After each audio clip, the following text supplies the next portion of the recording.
Hi folks, this video that you're about to see of David Wayne Miller is in his early days, which came across me thanks to Smitty. Okay, he's the quantum sheriff. So what we've done is we've put it into digital format so everybody in the world can enjoy the early stuff that he was doing. Okay, now since then a lot of things have changed, a lot of improvements have been made because nearly 20 years have now passed since these videos that you're seeing. And this presentation will be on all of those videos that was given to me by Richard Smitty. Or I should say Richard Smitty. All right? So enjoy it, but do remember the things that you learn on there as a generic statement, as a generic educational process is what it is.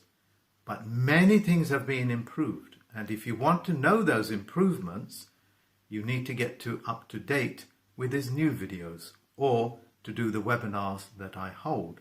And most of it is out there in free format. So enjoy David as in his best in his earlier days, right up to the point that he passed away. And I'm not sad about it because what he gave us, the gift that he gave us, now runs the backdrop of your world. You're not aware of it, but certainly the Unity States of our World Corporation people do. But you folks out there that is new to all of this, you need to know the world of quantum grammar is now running the infrastructure. It has been accepted virtually in every country in the world. Enjoy it. Thank you. Actually, these are not known, but 1.6 million francs at the time. But that was the leading currency. Well, they go ahead and they fight the war in England, and it lasts exactly 7 years, so it's now 1782. It started early, July 4th, and then ended in 1782. In 1782, you have the Treaty of Paris, the Articles of Confederation, and the Bill of Rights are created. The Treaty of Paris was written in 85% verb and gives the United States back to England. Only trouble is the people didn't know how to read and write. Now, in 1776, good old Benjamin Franklin, under a $100 bill, was the first Postmaster General. He was also an English esquire. He signed the Treaty of Paris. John Jay, Henry Clay, and Benjamin Franklin were the three attorneys. One French and two English attorneys were involved with the Treaty of Paris, giving England jurisdiction over the Americas. But the people didn't know it. Yeah, that was by intent. Yeah, that was by intent. Now, the first postmaster in 1776 had a job assignment. The postmasters were given the responsibility of contract. That's all he said. In 1776, when they were writing the Declaration of Independence, Benjamin Franklin says, well, the only responsibility I want as the postmaster is to be responsible for contract. And they said, hey, fine, you got your own printing company, that'll work. And I did a radio show the other night. The lady comes on there who was interviewing me, and she says, well, Benjamin Franklin was just a pressman.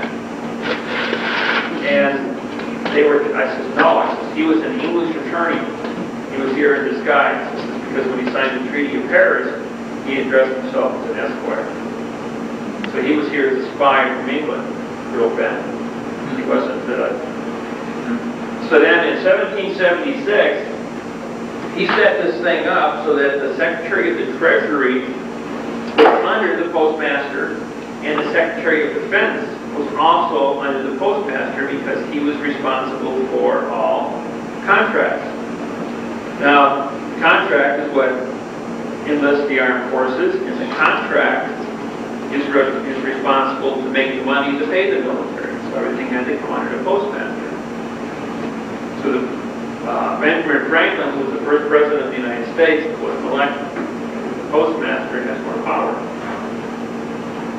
So in 1776, good old Ben sets the whole thing in motion. And then in 1782, the Treaty of Paris gives it back to England. He was there to make sure that no matter what happened in the war, that England would still get the American.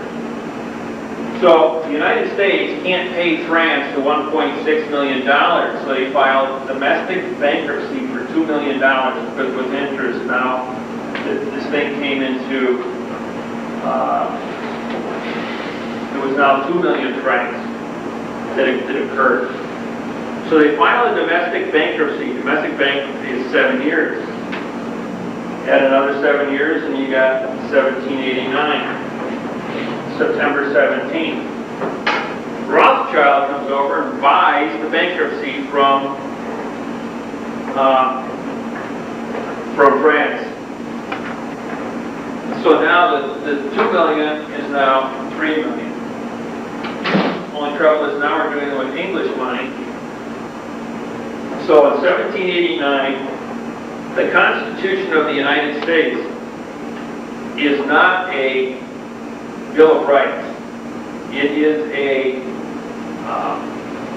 bankruptcy document, a banking document, how to run the United States so that the money is collected to pay back Rothschild. So in 1789, the bill, nobody would sign it, say it went into bankruptcy. So they took the Bill of Rights, the Articles of Confederation, and they put it on top of the bankruptcy. Just like today, if you want to get a budget through, they put all these gun control bills on top of the budget. If you want the money, you got to sign away your guns. And so, this is the way that things have been, they've been doing business for 220 years now. So they took the Bill of Rights, put it on top of the bankruptcy, and the people signed the Bill of Rights inadvertently going into bankruptcy for 70 years. Now, domestic bankruptcy is 7 years, international bankruptcy is 70. So now we got a 70-year of bankruptcy, and 70 and 89 comes up to 1859 at 9/17. All debts are forgiven. It's called the Year of Jubilee after 70 years of international bankruptcy. So now that the United States came out of bankruptcy in 1859, there's a 45-day moratorium. This has been going on for over 2,000 years. The 45 days stipulates that once the trust is vacated, the bankruptcy trustee leaves. The bankruptcy continues for 45 days. If the bankruptcy does not appoint a new trustee within 45 days, the grantor, who is the United States, gets back all the money that was granted into the bankruptcy, into the trust. Because whenever there's a trust, when you file bankruptcy today, you hire a trustee. The trustee runs the bankruptcy. Same thing happened here. The United States filed bankruptcy, so England then became the trustee. So in 1859, England vacates on September 17th. The United States is left alone to its own demise. Now the North, here we'll put a little map here. Here's England, the Great Lakes, the Mason-Dixie line, Florida,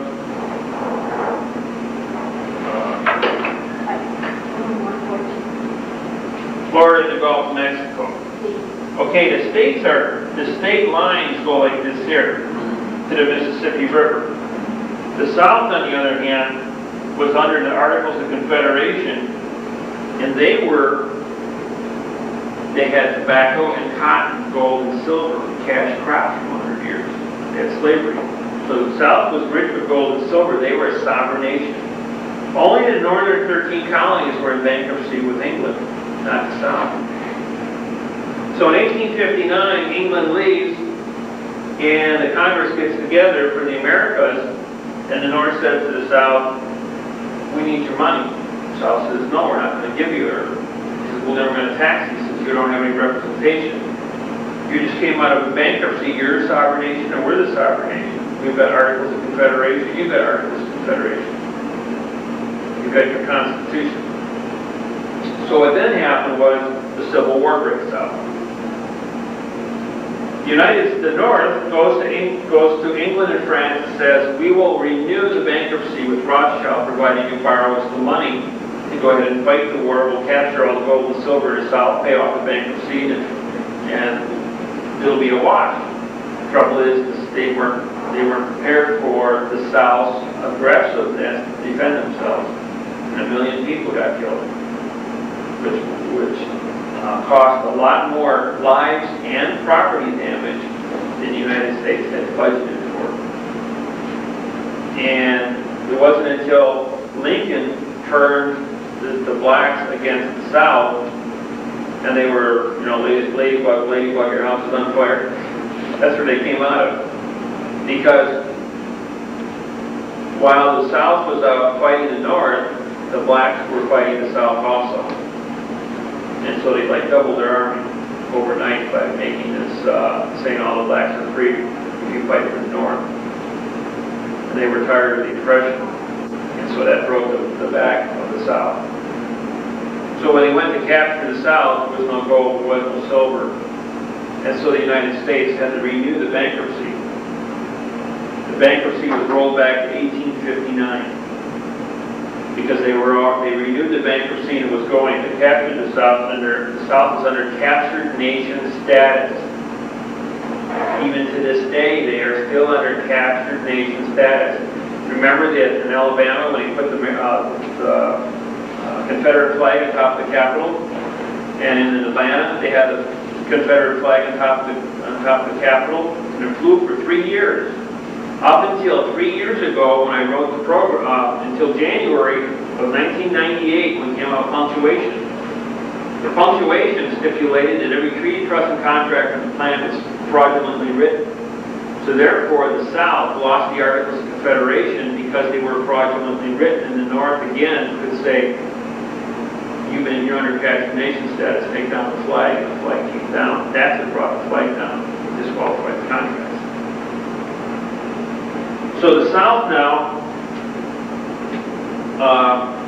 and the North, they write a new constitution. It's not the Constitution of the United States of America. It's the Constitution of the United States in 1865, after the war was over. However, the bankruptcy started in September 17, 1859. And 70, you got 1929 in September 17. All right. In 1905, in the middle here, titles came in. The titles then went ahead and said, they broke this 45 days up. They said you got to give 10-day notice when you leave, and you got to give a 5-day notice before you're going to, before anything becomes law. All right? September 17th and 10 days are 10 working days. Weekends don't count. So 4, 10 is 14, 14 is 17, is 31. There's only 30 days in September. That brings us up to October 1st. October 1st is the fiscal new year Y2K for the United States government. If you look at it, October 1st is our fiscal new year for the federal. July 1st is fiscal new year for all 50 states. So, if you add 45 days to September 17th, you get November 2nd. November 2nd is the first Tuesday in November, which is Presidential Election Day, 1999. That's when they have to elect a new trustee for the trust. Another thing is that in 1929, we didn't have computers. So 5 days before November 2nd, the trustee had to give notice that it was going to close the banks and credit unions and pull out of the United States. October 29, 1929, stock market crash. That's what set it off. They closed all the banks. And everybody's confidence in the banking system was destroyed. Even though within the 45 days before November 2nd, 1929, the government renewed the bankruptcy for another 70 years, all confidence in the United States was destroyed because with the banks closed for 5 days, nobody maintained more than a 7-day food supply, which completely disrupted all communications. We didn't have radio, we didn't have TV, there were just newspapers. And bad news travels fast, one tells another. And it swept across the United States to telegraph on the bank collapse, which was nothing to replace the bank collapse. So confidence in putting your money into banks, people wouldn't do it anymore. Whatever you had in your pocket was it. Everybody worked with cash. Personal checks were not accepted. And so for the next 10 years, we had the Great Depression, but we were still, the federal government renewed the bankruptcy in 1929. What date again? What date was the date when the trustee was changed? No, they renewed the bankruptcy on September 17, 1929. That's September 17th. Yes. Then you add 70 years to that, and you get 1999, September 17th, by the way, that's my birthday. 15th year. So, September 17th, 1999, 8 weeks ago, Clinton got on the radio after I'd been doing this at my seminar since February, and he said, well, ladies and gentlemen, I have news for you that we will have a $1 trillion surplus in the national treasury in mid-September because all the debts are forgiven. Yeah, IRS and the International Monetary Fund has been seizing $8 trillion of trust money for the last 36 months. Well, about 32 months. They took $1 trillion too much. And I figured with the increased interest on the debt, it was going to be 6.8 trillion, which left them a surplus of 1 trillion. They stole too much, so they had to put it back into the United States Treasury on September 17th. That's where the 1 trillion surplus comes from. In the year 2000, we will have a $3 trillion surplus, and in 2001, we will have a $5 trillion surplus. We do not have a debt with England anymore.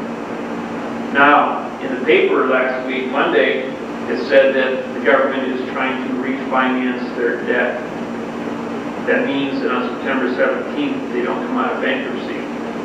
They can if they renew the bankruptcy, we'll be back into debt of $6 trillion with England. 85% of all government officials are attorneys under parliamentary control with the Crown.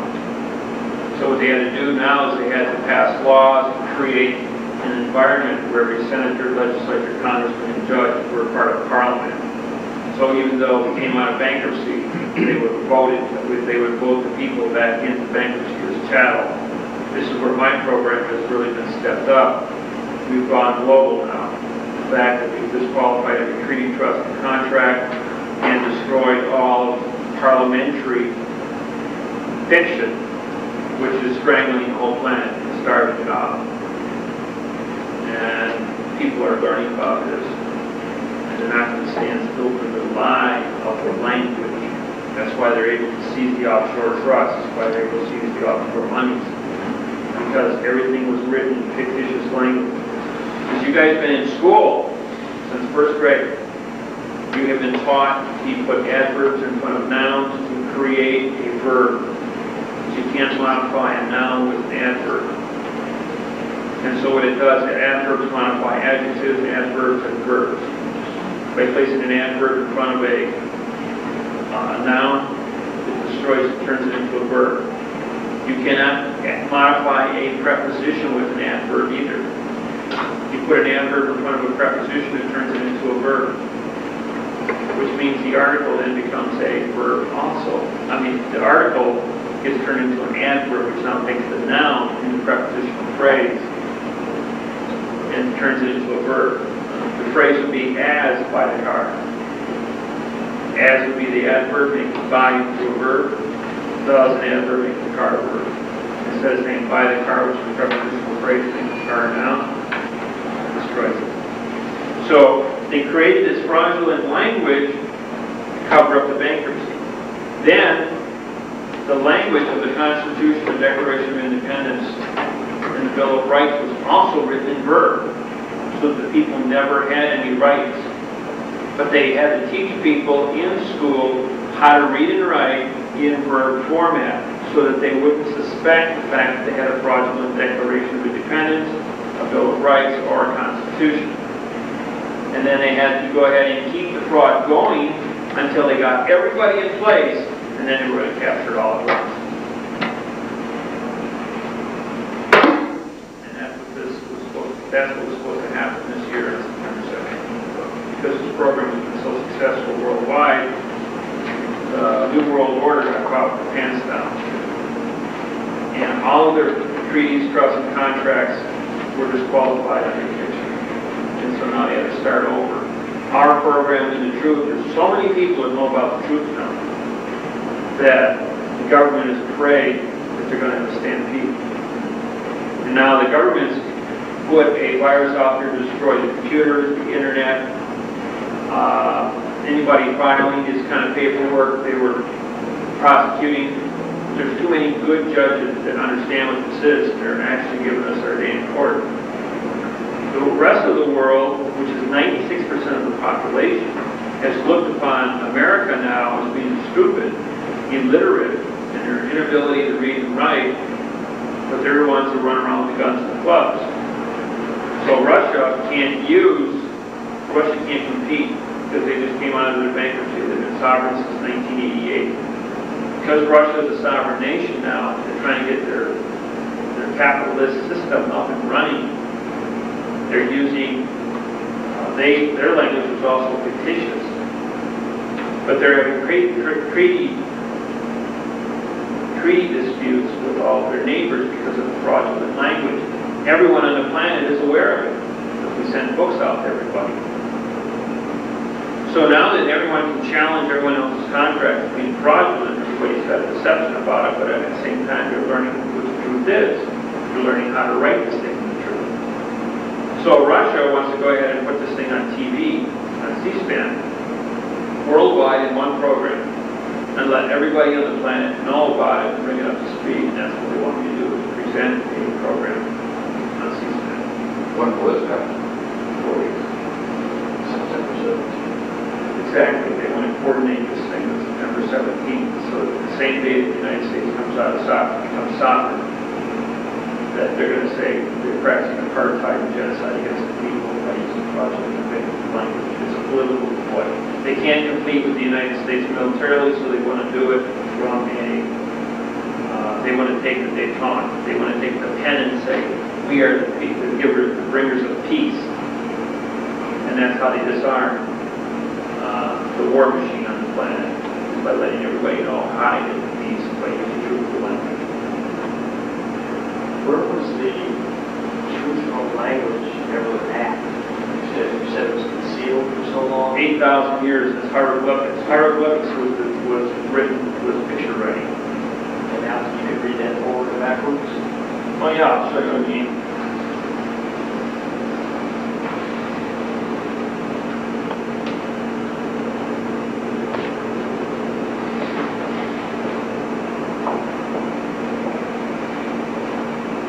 You got man.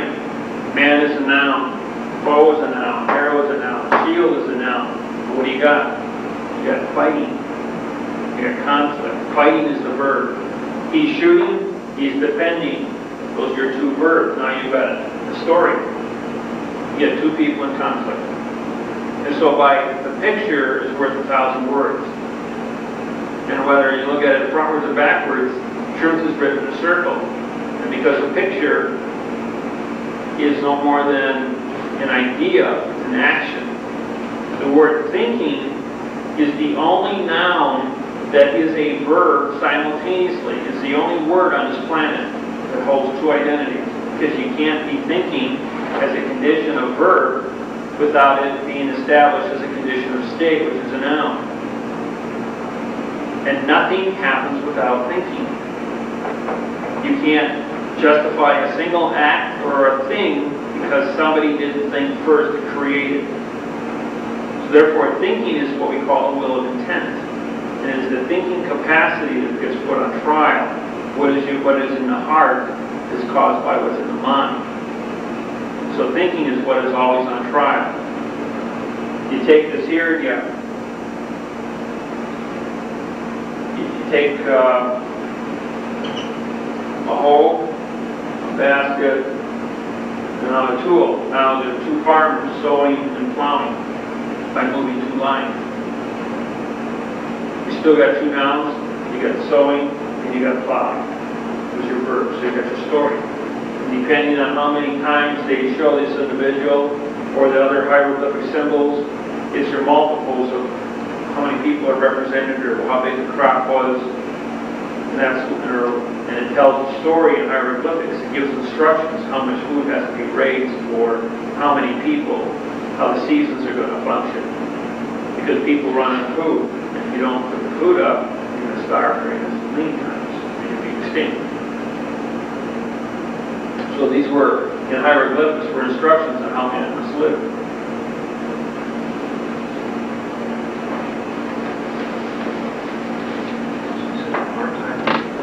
Apartheid. You said apartheid and something else. Oh, genocide.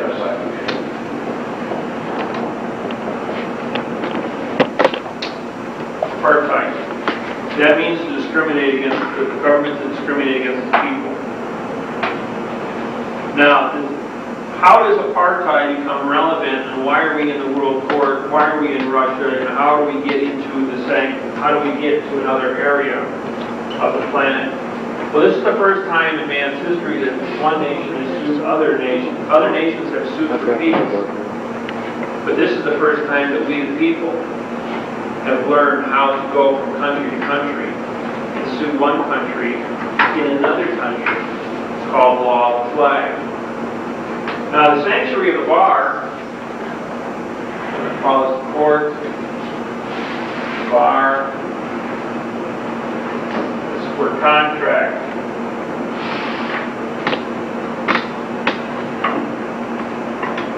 Contracts.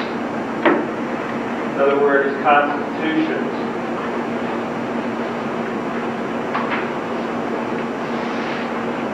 Constitutions and contracts are the same word, they're just a synonym of each other. Now, What did you see apartheid was? apartheid is discrimination against the people by the government. All right, there's a thing called disabilities.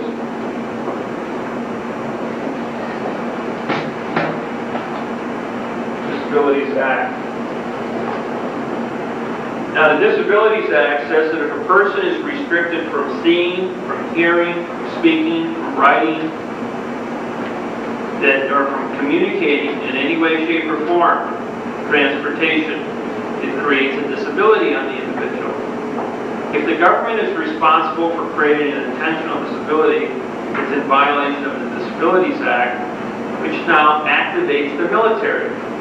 The military is sworn to defend and protect the citizens from a disability.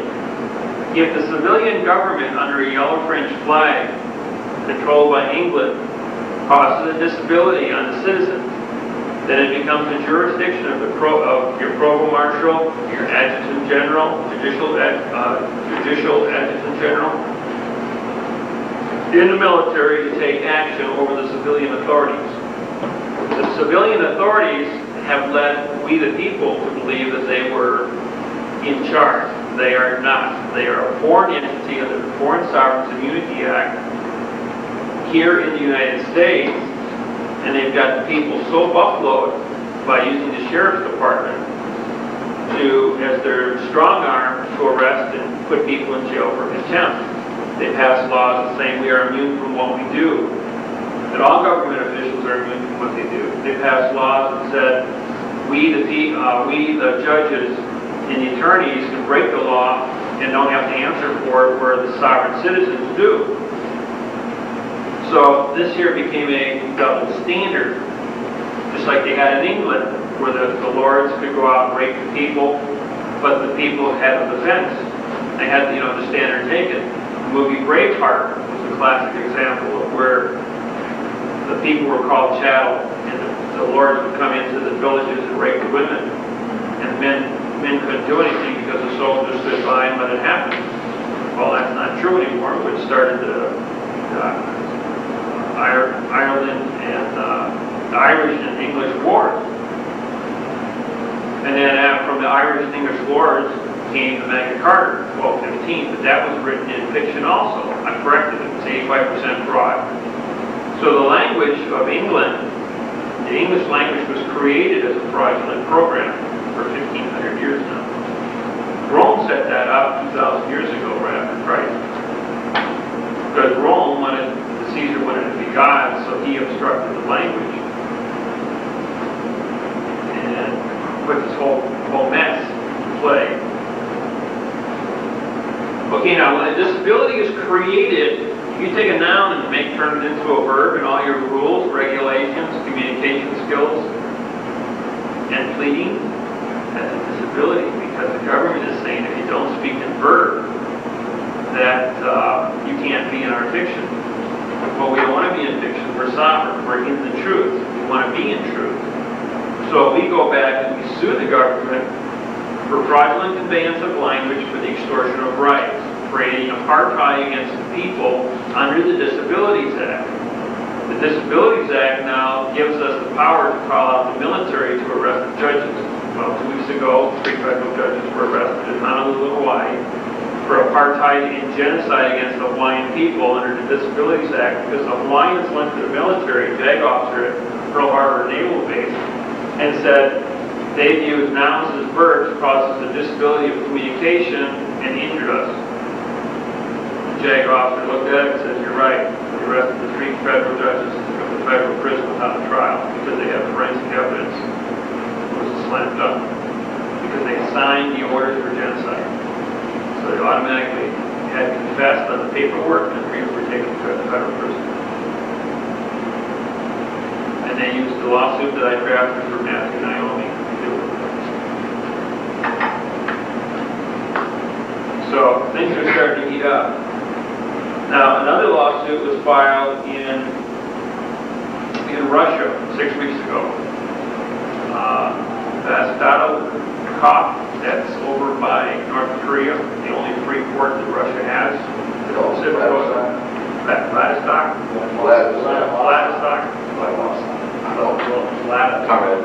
Vladivostok. I can write it, I can't read it. So anyway, one of our guys in Alaska, he went to, about 30 years ago, he was in school. And when he was in school, he went to school with this judge that's over in Russia. Well, they continued to be friends. Well, he went back to Russia. He was over in the States here, just going to school as an exchange student. They stayed friends. Well, he wound up as a federal district judge in Russia. So when he had this lawsuit, he filed it over in Russia with this judge. The judge looked at my paperwork on how to set up the sanctuary of the bar under law and flag. So what they did is they took the Russian flag down and they put the Star and Spangled Banners up. They put the American flag up in a Russian court and declared it to be an American territory. Bar, and then gave a judgment against the United States for apartheid and genocide against the people, because the forensic evidence, he took over 2 inches worth of paperwork from the lawsuit that he filed here in the United States. It was turned down in circuit court, turned down in district court, turned down in the Supreme Court, so he boxed it all up and sent it over to Russia. They looked at all of it and said, well, they're using nouns as verbs under my program. They certified it, they got their English teachers out, the translators out, and they all came back with the same thing. Yeah, they're using nouns as verbs. You can't modify a noun with an adverb. So all the American judges, American courts created an apartheid under the Disabilities Act against him, against Mark. So Mark sent this program over there, showed him, we wrote it up, showed him how to go ahead and put up an American flag. They did so. They gave us a $50.9 million win. They then sent the documents back to us in the United States, 12 copies, file stamped by the Russian judge under law of the flag. The Russian judge and the 3 attorneys that researched and put this program together were then concerned and went to The Hague. July 13, 1998, The Hague met in a 4-hour trial going over the paperwork, voted 15-0 to award the $50.9 million if this program was accurate and correct. The lawsuits that are in this book are properly put together. So then, one of the Russian judges that was on The Hague calls up Moscow and says, one of your boys just punched a hole through the world. So the Russian Supreme Court calls the lawsuit back to Russia. The Russian Supreme Court spends 2 weeks tearing it apart. They came back with, you can bring as many of these over to Russia as you want. It's truthfully written, and they gave us a $50.9 million award also. But they now want Mark, I, and Jeff to fly to Moscow and testify to the law procedures and how this program works. They want to question us on all the things that they don't see. Where does the foundation come from? No, that's voicemail. Don't worry about it. So,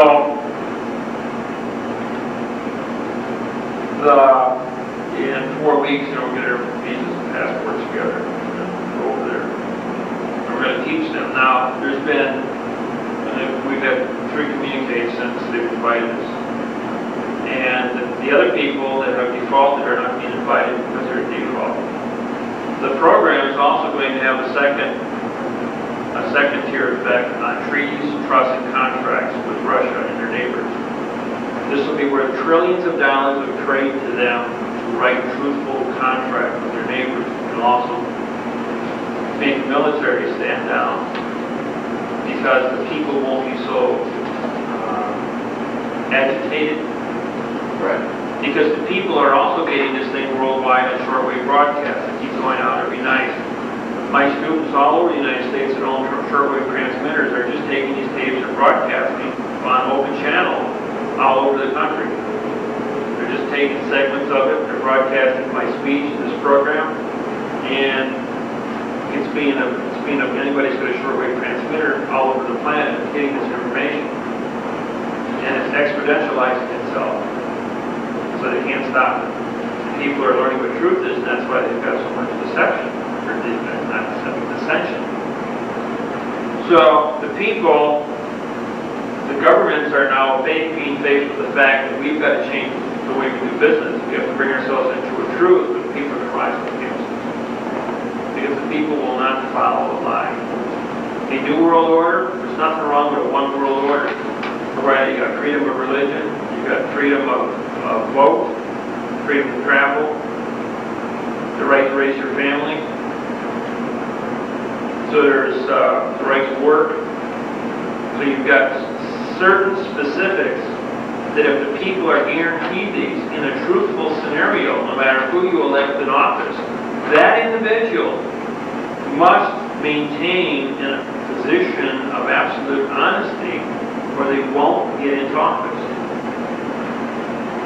Well, you never got any laws. Well, the people that are in office under the yellow fringe flag, people, the general population is finding out what this means. A lot of them always thought it was pretty, not finding out the fact that we pledge allegiance to a foreign government. A government called fiction, where they obstruct language and practice apartheid against the people. And so this is what is going to bring us all together.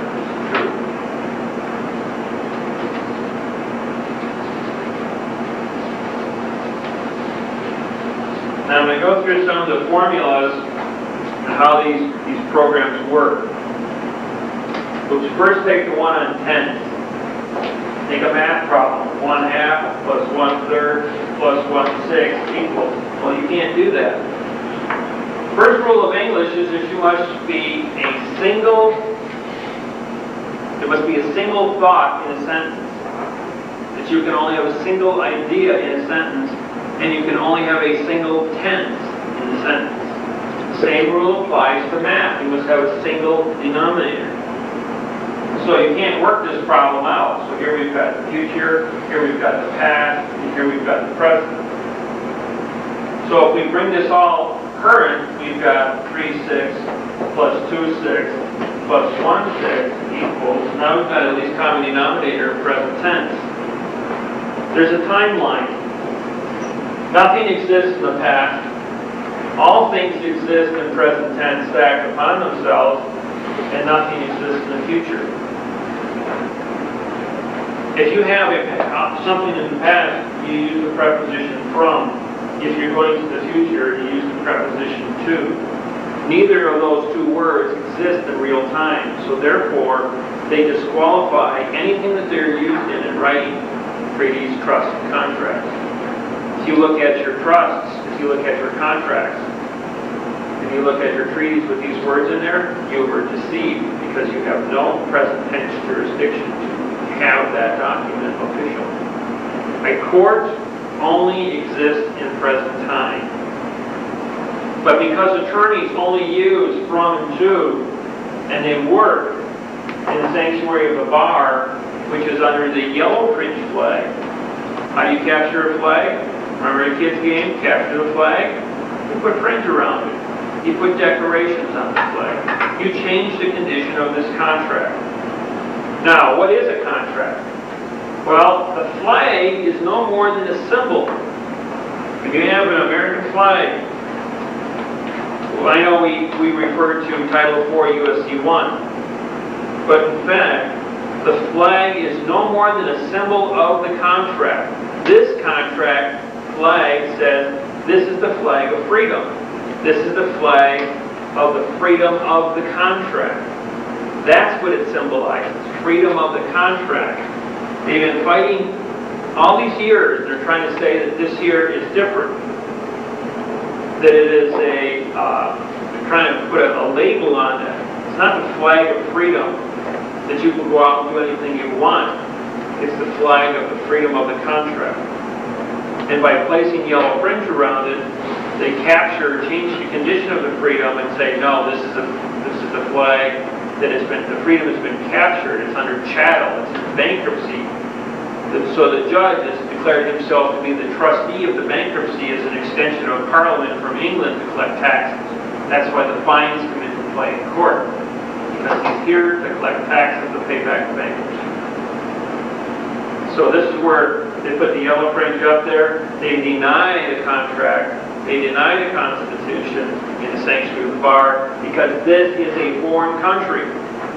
Every single bar in every single city, county, state, and nation is an independent sanctuary that is only controlled by the law of the flag. And I can go right down here to Clearwater.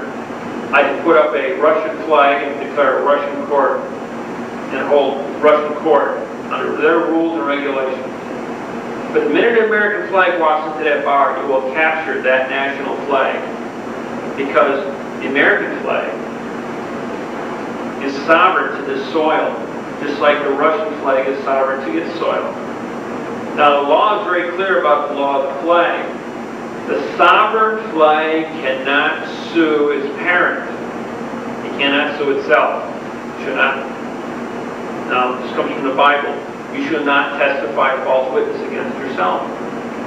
So the flag, if it's placed in an American bar, cannot sue its own country, its own sovereignty. That's why they put yellow fringe up in the sanctuary of the bar, because now you've got a foreign country suing the United States. That's how the judgments are awarded and passed down. Because the acts are taking place out here under the flag, people walking with the flag, and the yellow fringe flag being a foreign national flag. Now it says that this is a foreign country and issues an order against the Americans for payment. If you have an American flag in the sanctuary, though, captures a foreign national flag and turns it back into a constitutional court. That's where the sovereign gets its immunity in the foreign country, because we're on sovereign soil. This won't work in Russia. You go to Russia, you put up an American flag on your chest that says that you are sovereign of the United States, but you are not a sovereign of Russia. So the Russian flag has jurisdiction over you. So what they did in Russia was they put the flag up in the court, joining with the sanctuary, turning the sanctuary into an American territory, because the paperwork had a flag on it also. So they had joinder under law of the flag. But because they're not on sovereign soil, they can issue orders against the sovereign soil of America. And that's the only way. When we did this, perfected this program, it said that all 250 nations, if they practice genocide or apartheid, can then sue any nation of the 249 others, sue that nation, and their people can get relief from all other nations against them. That's how the planet polices itself. So no one entity get out of order. So if we went into a courtroom that was about to act against us, and we changed the flag in that courtroom, do you remove the power to act against you then? Definitely, sovereign. Right, when we put the flag up, that removes their ability to injure us. Right. And we are in control. Now, when you go into court, you wear a flag. And the judge is making a statement, you're saying, Your Honor, if you have my paperwork, the judge holds up your paperwork with the flag on it. You have, not only do you have a sanctuary, but you have planes, P-L-A-N-E-S. You have different planes within the sanctuary of the bar. And these different planes are independent countries within the sanctuary, levels of authority. We stand on the commons. The jury box is section 2, the witness box is 3, and the judge sits on 4. The old game, King of the Hill. And that's what you're... Yeah, it's all about our kids' games. We did them as kids, but you never thought that this was a reality of we were mimicking parliamentary court. When you take the flag and you put it sort of the stripes are horizontal, like they hang behind Congress right now, that means that the contract of freedom is suspended because we're in bankruptcy. And so they're doing the pleadings of the bankruptcy trustee from England. That's what that means. And on September 17th, I expect to see the flag go like that. Go horizontal again. That'll say that we're out of the bankruptcy. Without the fringe. Without the fringe has to come down also. Now, The one in Washington... Congress doesn't have fringe, the one that's hanging. Oh, yeah. It does. Both of them do. In the House and But those are hanging. They don't hang with fringe. They only are this way with they were hanging. When I was watching the impeachment proceedings, they were hanging. in this manner with fringe. Not in the Senate, not in the Not in House. the Senate. I didn't It is no know fringe, but it is. Okay, what happens In here here? it is. Now this is very important. This is symbolization. The law of the flag is what is making the contract, and they must publicly advertise this because people speak all different languages and have all different intents. Is the condition of that flag that sets the condition of that court. Now, when Clinton was going to be tried that day, CNN, I was watching CNN, and what they didn't know was the camera was on. The judge comes walking out into the courtroom. He's got 3 gold bars on it. Yeah, I spotted that. I looked at that. And on my phone just immediately, he no more broke the TV screen, and like 10 seconds later my phone started ringing. What's 3 gold bars mean? Everybody's calling me from all over the country. I'm watching. So, Flag off. yeah, he was a military flag officer. And then the district attorney was going to prosecute. He says, what about the sovereignty issue, Your Honor? And the judge turns and says, he's one of us. And the judge goes, the judge says, he's one of us. And the district attorney goes, yeah, that's right, he's one of us. Talking about Clinton, that he was a flag officer, he was in the military. Okay. They were having a military court-martial. And because they're under the bankruptcy, the military court-martial is the proper format. That's why they have yellow fringe flags. The president's flag is the yellow fringe flag with an eagle and tassel. That means that's an Admiralty maritime contract in the bankruptcy. He is the bankruptcy trustee. They're having a bankruptcy military court-martial under postmaster. Who's the postmaster? He's your bailiff. He's a senior court barrister. I didn't see him in the audience, but I know the postmaster was there. He had to be there in order for this trial to take place. For Clinton to testify, the postmaster had to be there. Because he's responsible for all military jurisdictions. And because the president is being tried, he is the Illuminati, the man behind the scenes, trustee, overseer for the bankruptcy trustee in England. He's the overseer in the United States, the senior court barrister. He has jurisdiction over the judge. There's no judge in the United States that has jurisdiction over the postmaster. So he had to be there for the prosecute the trustee, who is the president of the United States, Clinton, in the bankruptcy. These are all things you guys don't read about in your law books. Or you don't get taught in school. They even commented on Rehnquist's stripes and what was it said about it? Oh, he likes dug the up style. out of antiquity or It's a style thing. you thought it was All cool. the United States Supreme Court is under the postmaster.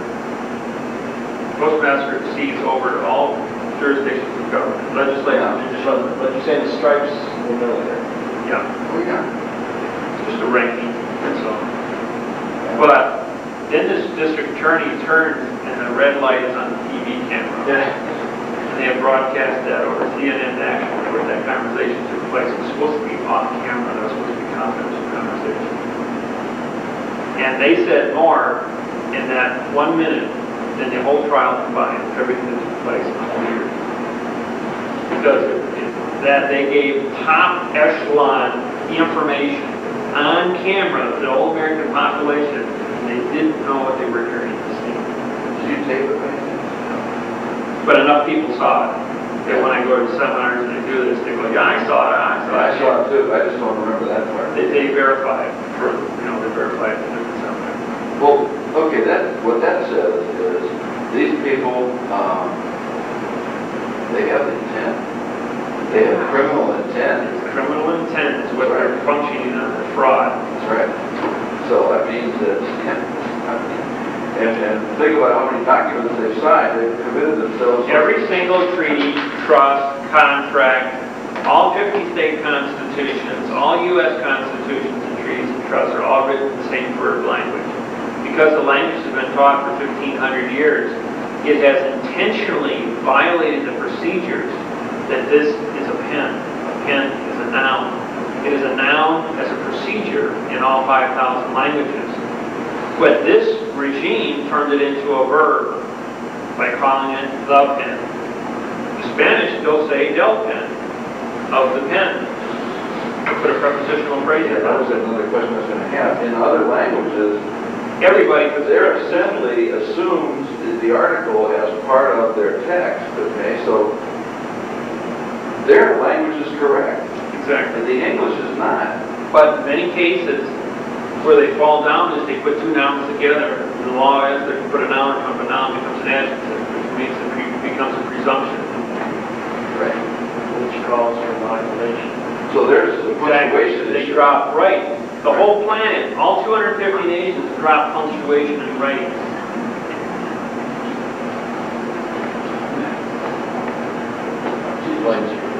Yeah, well, stylishly.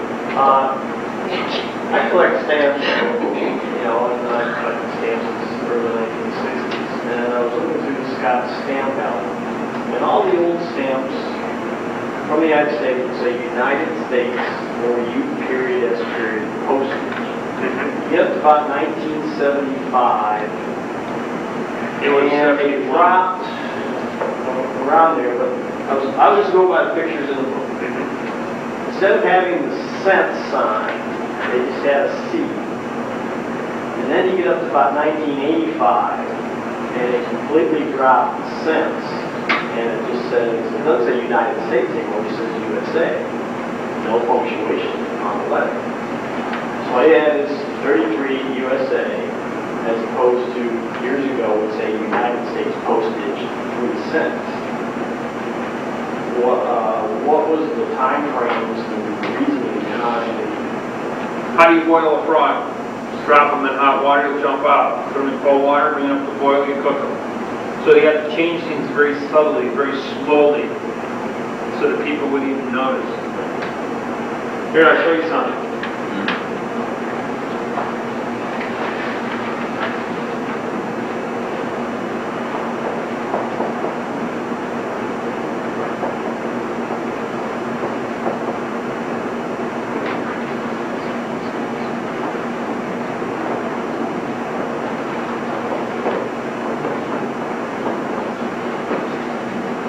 Okay, that's our abbreviation for the United States of America, right? All right, all 26 letters in the English language are nouns. Now, this is a planet-wide procedure. Only nouns can be abbreviated. There is no abbreviation on this planet in any language for an adjective, an adverb, a pronoun, an article, a conjunction. There is only a noun can be abbreviated. All right? The lacks a preposition, so the becomes an adverb modifying the adjective, united, in past tense, states is a noun, of is an adverb, because it lacks a article, making America a verb. How do you abbreviate an America verb with an A noun? An S noun represents the S states, but the U noun can represent a united adjective in past tense. It's broad. So, if we say of the unity, because united is a past tense adjective, you must go with the single tense noun, which is unity hyphen states of the. Now this becomes a preposition, an article.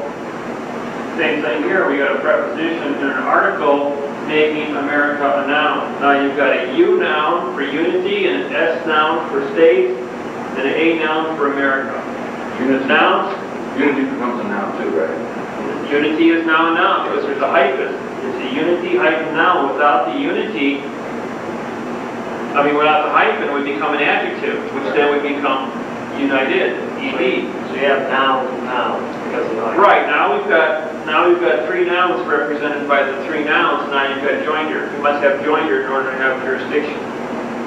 And this here is the certification. When I showed that to 3 PhDs in English up at Atlanta, they go, he's right. It was improperly written.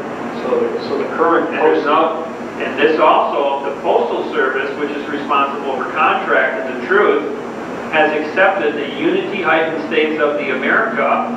Otherwise, we can sue the postal inspector as being the senior court barrister of the United States for the fictitious conveyance of language for the extortion of right, which carries a 10-year, $10,000 fine, which he didn't want to get involved with because it becomes an international issue, because the Postal Service is a global organization that has never gone bankrupt. It is the only sovereign on the planet. Because Earth is a vessel in a sea of space, we are a rock, which is spaceship Earth. We have a corporate structure on this planet. There are no political foundations. Everything is by contract. So the postal inspectors are in fact the Illuminati. The Illuminati is responsible for all contracts on the planet and all treaties and trusts. And because they have to maintain their treaty, their authority under the laws of contract to be in the truth, the postal inspector has to maintain a sovereignty on the planet to make war. Only a sovereign corporation can declare war on another sovereign corporation. Now, let's go back to World War II. The sovereign corporation of the Postal Service, Pearl Harbor, is not paying the proper freight to Japan. This goes on for like 5 years. The Japanese postal inspector, he's also irritated at the fact that he thinks he's being cheated by the United States because of the commerce flowing back and forth through Hong Kong, Honolulu. Because Pearl Harbor is the hub of the Pacific, everything's got to go through the Hawaiians because it's too long of a trip. So the Japanese post office or postal service is also in charge of the Secretary of Treasury for Japan and the Secretary of Defense for Japan. So the postal inspector calls out the troops, prints up the money, and bombs Pearl Harbor, bombing the postal inspector of Pearl Harbor. The post office of Pearl Harbor calls up Washington, D.C. postmaster and says, the mail's been disrupted, call out the troops. So the postmaster immediately prints money selling bonds, war bonds, and then hires an army to go ahead and build an army to go ahead and make sure the mail goes through. The Pony Express and Overland Stage were attacked by the Indians. The postmaster called out the military to make sure the mail went through and set up posts all over the United States to go ahead and defeat the Indians because they were interfering with the delivery of the mail. The Indians did not have a postal service. So they were, even though they were native, they weren't part of the postal organization, the sovereignty that's gone planet-wide. So in 1945, when Little Boy was dropped in Hiroshima, and I've got the videotape at home, by the way, the postman postmaster of Honolulu walks up to the bomb just before they put it up, puts a $1 airmail stamp on it. He said, and he slaps it on there, and he says, just to make it legal, signs the bills of lading to deliver the bomb to Hiroshima. And a couple weeks later, he also signs and puts an airmail stamp to deliver airmail to Nagasaki, and signs the bills of lading because the postmaster is responsible for the delivery of the freight. Of course, the freight never got to its destination and vaporized someplace around 5,000 feet above ground zero. But only the postmaster can declare war on a sovereign nation, who is also under the postmaster. So it was the postmaster of the United States declaring war on the postmaster of Japan. It had nothing to do with the political foundations of our leaders. The presidents are no more than puppets of the postmaster. However, all postmasters are appointed by the trustees under the president. The trustees under the president. The president of the United States is the trustee of the bankruptcies. Oh, The bankruptcies are controlled by the postmaster at the Vatican. The Pope is the senior postmaster of the planet. He's pulling all the strings. In 1906, all the postmasters of all the nations got together at the Vatican in 1906 and they signed the global treaty. That was when the Illuminati got organized. Now, if you look at your money, you'll see that in 1776, on your $1 bill, the Great Seal. This has all been laid out for you guys in black and white. On the Great Seal, okay. On the $1 bill, you got Roman numerals. 1776. May 5th is the anniversary date when the Postal Service became a sovereign corporation in the United States. Benjamin Franklin was appointed first Postmaster General. That's what he was. Washington was the president trustee in 1789. Benjamin Franklin was the first president of the United States, not Washington. It's just that because he was president of the Postal Service, he then was in charge. So with the contract, manipulated this whole dog and pony show. 1782, he did a treaty with Paris, and he gave it all back to England, which gave him this power. And it's all deception. I ran across a U.S. Supreme Court case that was 1803, and I forgot. Madison was the man who was involved with that. But it said it stated in there where the land reverted back to the ocean of the crown. Now, James Madison was a Mason, and he worked for the crown. He was a parliamentary judge. Mason was a traitor to the United States. He worked for England, not for the United States, because in 1803 they were under bankruptcy from the bankruptcy trustee, and the postmaster was assigned by the trustee, and the judiciary was under the postmaster. George Mason. James Mason. James Madison was our second Supreme Court judge, senior Supreme Court judge, and he made a lot of revolutionary decisions. However, they were all written in verb. And if people wanted to accept the ideas that were put forward, they had to accept the fictitious language to go along with it. Just like if you want to get a bad bill through, you put it under money because people want the money. They're greed. What the Crown did, what the trustees did, is they played on the greed of man. The greed for rights, the greed for benefits, the greed for money. And no matter how many obstructions of justice they created, they always played it under the greed using fraudulent language. This is how you control people. You go after their greed, the underbelly. Did they understand the procedure to writing, like oh, yeah. George Washington and stuff? Sure. Because a lot of their, it would seem a lot of their intent was. I'll tell you what, when you guys drive back from Washington, get off at Racine, and go to the Racine County Courthouse. On the steps of the Racine County Courthouse, in prepositional phrases only, there are over 60 words put on one side and 60 words on the other side, carved in stone in 1906. Funny, in 1906 comes into play. That's when the post office.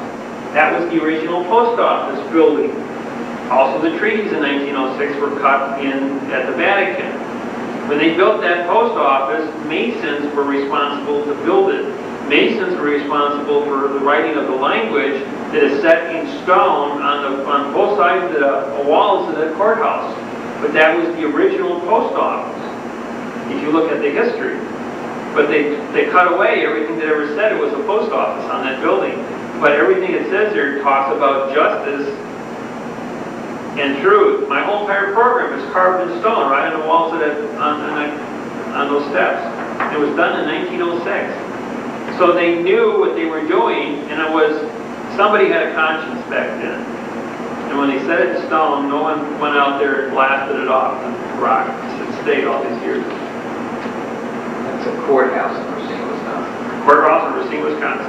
It uses my exact procedures of writing, where it only has one verb and a big long sentence of justice, using complete prepositional phrases in front of every single noun, including punctuation between the capital punctuation and the noun. So their intent was correct, but their procedure was wrong. No, both the intent and the procedure were correct in 1906 by the Masons who put that wall up.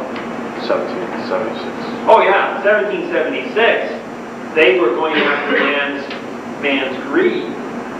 Their procedure was wrong, their intent was wrong, it was a lie from the beginning. But they needed America to be developed, but they didn't want to give it up. So they said, well, we're going to pretend that the pen will write on the wall. Because if we ever call it a verb, it won't do anything. See? And what they did is they pretended for 220 years. While we built the roads, put up the skyscrapers, developed the land, cut down the trees, and developed our technologies. But the last thing they ever expected was somebody would develop an algebra formula to punch a hole through the whole system and clarify all communication skills for 8,000 years at the end of before they harvested. The only thing that they harvested is what was borrowed. So they only got back what they put into it. You mentioned earlier that they grabbed $8 billion or $8 trillion in trust. Yep. There's $40 trillion in trust in the United States. They went after anybody that had more than $20 million in trust was over the age of 70. They took the old money where people don't gamble. When they took that money that was dormant, was laying in safety deposit boxes, and they put it, when they took it, they put it, bought stocks with it, put it in the stock market. That's what made the stock market go from 5,300 to 11,000. Money had to come from someplace, it just didn't fall out of the sky. There's $40 trillion laying in dormant trusts in the United States. And they only took 8 trillion of it, and they put 6 trillion of it in the stock market. Well, add it up. What's 5 and 6? 11. There's your 11 trillion, takes $1 trillion to raise the stock market 1,000 points. Crystal clear mathematics. So you're saying these are old trusts, what the people are dead or they're... Some of these trusts have been, right, they've been just laying for 200 years.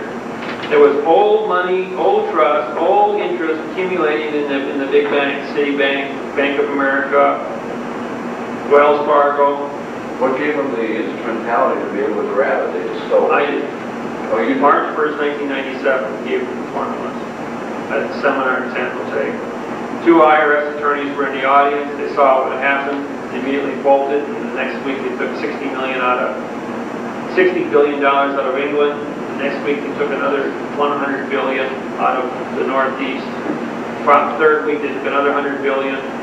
And when they were taking all this money, they were also selling the stock certificates where all this money was laying, which caused the stock market to go from March 1st, 1997, when I made the announcement, down to 5,300, falling 700 points by March 21st, 1997, at which time they said, wait a minute, guys, we just devalued our own pocketbook by 10%. We can't take the money out of the stock market. We have to invest in it. So all the money we seize in trust, we'll just take it out of their name and put it in our name, and we'll buy up the blue chips.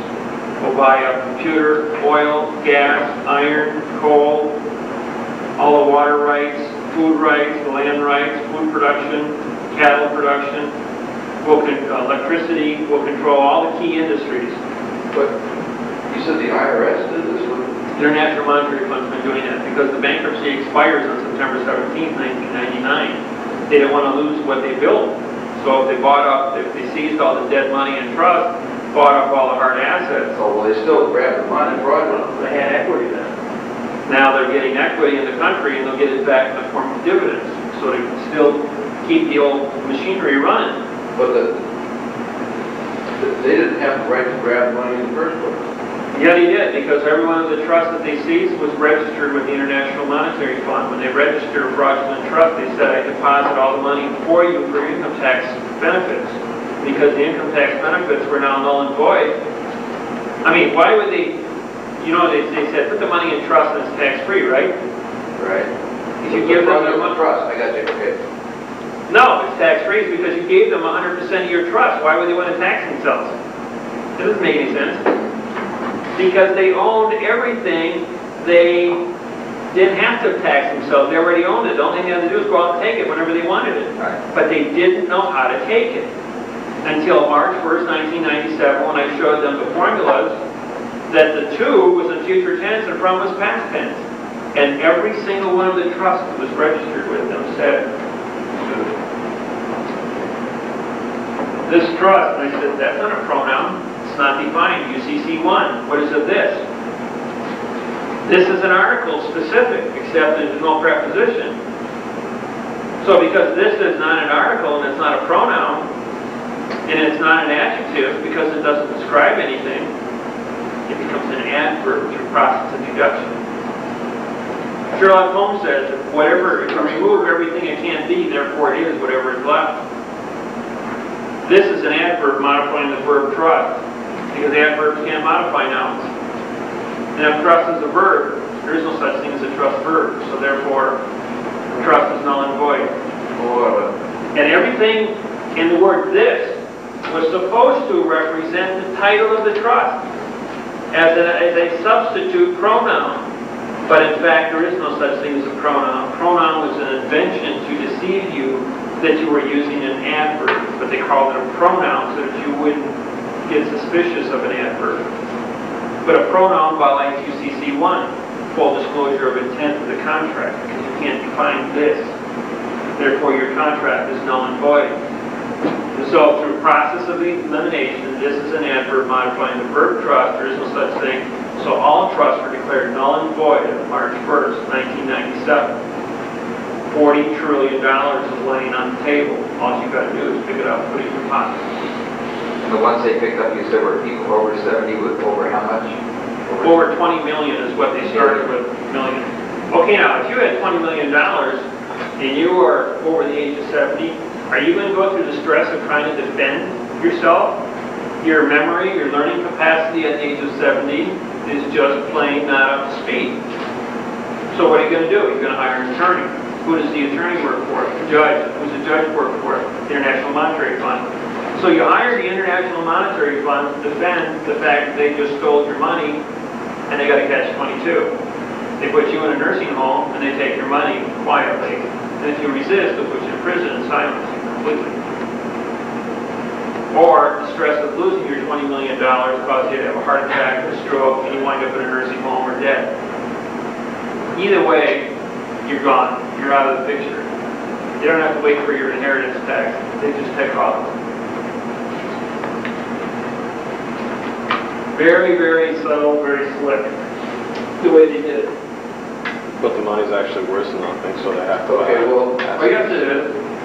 Still gets the job done because 99% of the... Well, no, that's what I'm saying. That's why they're investing the money, because they actually have something. No, the money is not worth anything because when you take the money to a stock market, you want to take cash into your broker and say, I want to go ahead and buy some stock. So we're not a bank. Money's not worth anything. We'll take personal check, bank draft, certified money orders, postal money orders, or stock certificates. We will not take money because it's not represented by anything. It's debt credit. You can't use a MasterCard to buy stock. You can use a MasterCard to buy a postal money order and then go buy your stock. But where's the postal money order? It's a postage stamp. What is your own paper money? It's a postage stamp. George Washington is a postmaster. Sherry's first president, who's also a postmaster. Benjamin Franklin is a postmaster. Franklin, Hamilton, Lincoln, they're all postmasters. That's why they're on the money, because they're postage stamps. Because all do with the post office runs it all. They've kept it a secret. The politicians are no more than the puppets of the postmaster, but the postmasters are one to take the heat, so he set the puppets up to take the heat. You know why we elect the President of the United States? He's not there as a commander-in-chief. He's there to take the flak. He is the most criticized, ridiculed, abused individual in the United States. He gets more dirt thrown at him than any other human being. And as far as Clinton's little fiascos that he does here and there, you're probably getting 1,000th of 1% of the flack that he takes on a day-to-day basis. You wonder, well, how come he's not all set about this one? You know, it's like a grain of sand on the beaches of the world. You just could throw so much shit against the wall. Right. One of it's bound, some of it's bound to stick, but the rest of it's going to fall on the ground. Well, he just becomes indifferent to it. That's his job. Well, back to this money that was taken. Their intent was criminal. Right? Yes, it is an actual theft, criminal intent. I mean, they saw that the contract, the trust contract, had language problems.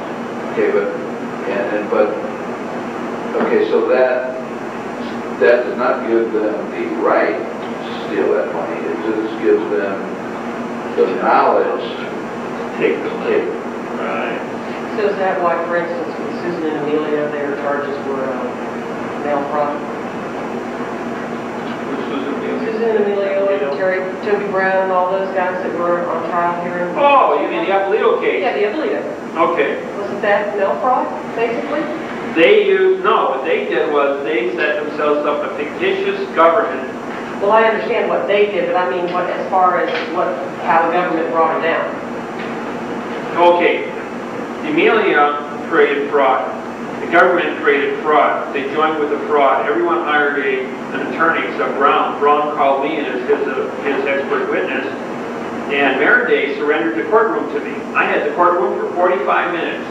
I was just sitting there with my mom in the bleachers, and Toby Brown stands up and says, I want to call David Miller over here as my expert witness. And so they swore me in, and Toby starts to ask me questions. I'm going, Your Honor, Mr. Brown doesn't know who I am. I've never met the man. I said, I was just sitting here in the bleachers. However, I said, to expedite this trial, I said, if you turn the courtroom over to me, Your Honor, I'll put on a demonstration for you.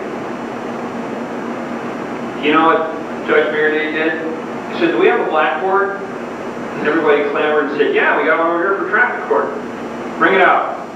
The time it took them to pull that out of there, we had 12 U.S. attorneys come into the courtroom, all the U.S. marshals in the federal courthouse, all the clerks in the federal courthouse, and 2 more federal judges flanked Meredith. And I put on a 40-minute demonstration on which I'm showing you here with the language and the jurisdiction. And Toby Brown didn't say a word. And I said, now, sir, I said, because you put yourself on a plane above the rest of us, and you created a state within a state under a yellow French flag, you have surrendered your oath and affirmation into a fiction. By doing so, you have... Stop right here, Mr. Roller, get out of my courtroom and don't say another word! That's exactly what happened. Everybody was there to testify to that. What I was going to say was, and by definition, Your Honor, you just committed constructive treason. And I was going to charge you with constructive treason in front of everybody. But for 45 minutes of that demonstration, and I'm going to show you what I did there in Meredith's court, the attorneys were all laughing in the front. The clerks were laughing in the front, and Judge Meredith then, because the laughter was getting a little bit noisy, he stops and he goes, Mr. Miller is correct, pay attention. And these guys their jaws hit the floor. The 2 federal judges agreed with Meredith. because a judge knows procedure. Just like the procedure of the United States versus U period, S period, A period. He knows the procedure of the identity that the district attorneys had egg on their face when that happened. And they had to shut up and learn. How far down does this knowledge go in the judge pool? Well, everyone's got it now. My book's out. From a dog at large, from the dog at large municipal judge all the way up to the Supreme Court. So I think he's talking about. This information that you have this book. That book there is what the judges have adapted as a judge book. The federal courts, the district courts, all these judges never knew what was going on at the Supreme Court. They never knew what the fraud was. They never knew about intent or tense. They never knew about the condition of thinking or language fraud. This here has revolutionized courts all the way around the planet. Doesn't matter what nation you go to. This is still a noun. It's a pen. In 5,000 languages, it's still a noun. If you obstruct the identity of the procedure, you've committed fraud. And that's what my program teaches. Say that again. If you obstruct. If you obstruct the intent of the procedure, you've committed fraud. The intent of the procedure is the finding of the truth. No, you're obstructing the truth in the first place. No, but I mean, right. If you obstruct the procedure, you will cover up the truth. You won't be able to get to the truth. But I mean, a truthful procedure is intended to find the truth. Right. This procedure here mathematically takes apart everything that you throw at me. And before you can get to the subject, you have to identify it. Now, a man stood up in the room here and he goes, he says, I've got Webster's dictionary right here in my hand. He says, does an adjective. It says right here in the book.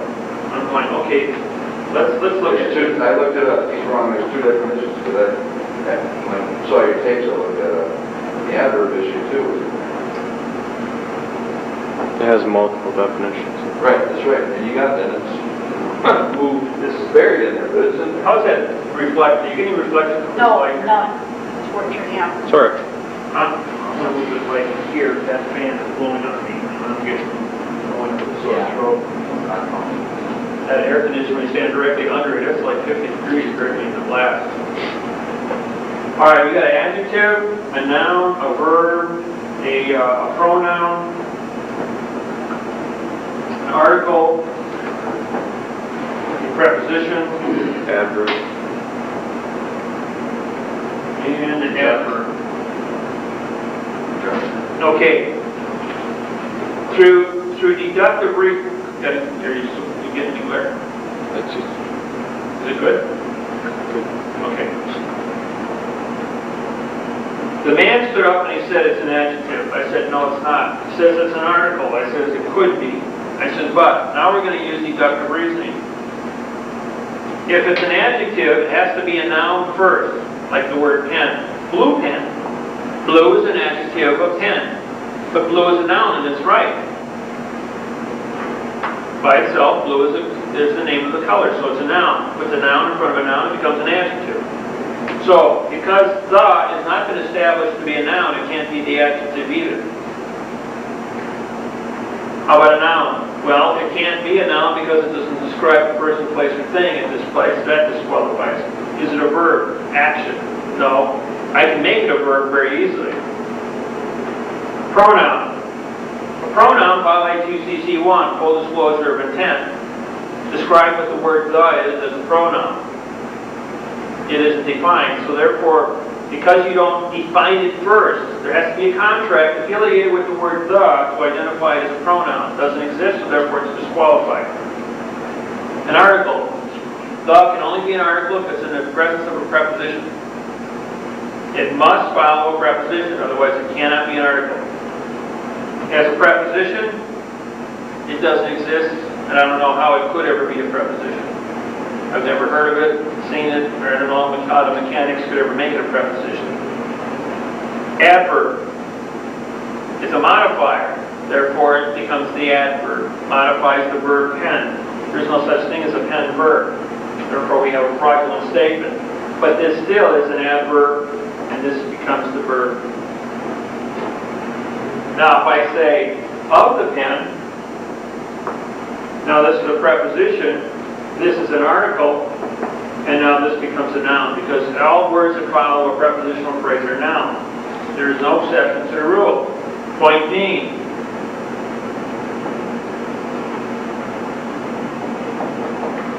by the. This here is a preposition, this is an article, and this is a noun. How is the a noun? It is the word that it is the word that identifies the definition of the in a dictionary. Therefore, it is a noun, person, place, or thing. It is an identity. We use the word pen to identify this object. The word the now identifies the definition of the in a dictionary. Therefore, it is a proper noun. All 1.6 million words in the English language, in fact, are proper nouns when followed by a prepositional phrase.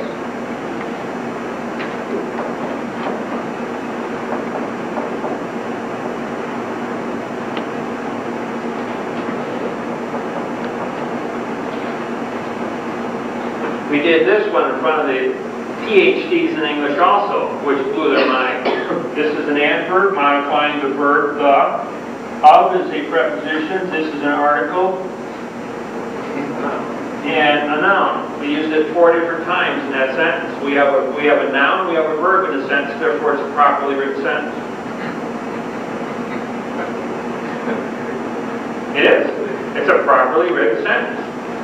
Because the now becomes the verb, and the prepositional phrase establishes a noun. You must have a noun and a verb to establish a sentence. Under the laws of procedure. And all these 3 PhDs go, you're dangerous. You can take any word and make anything you want out of it.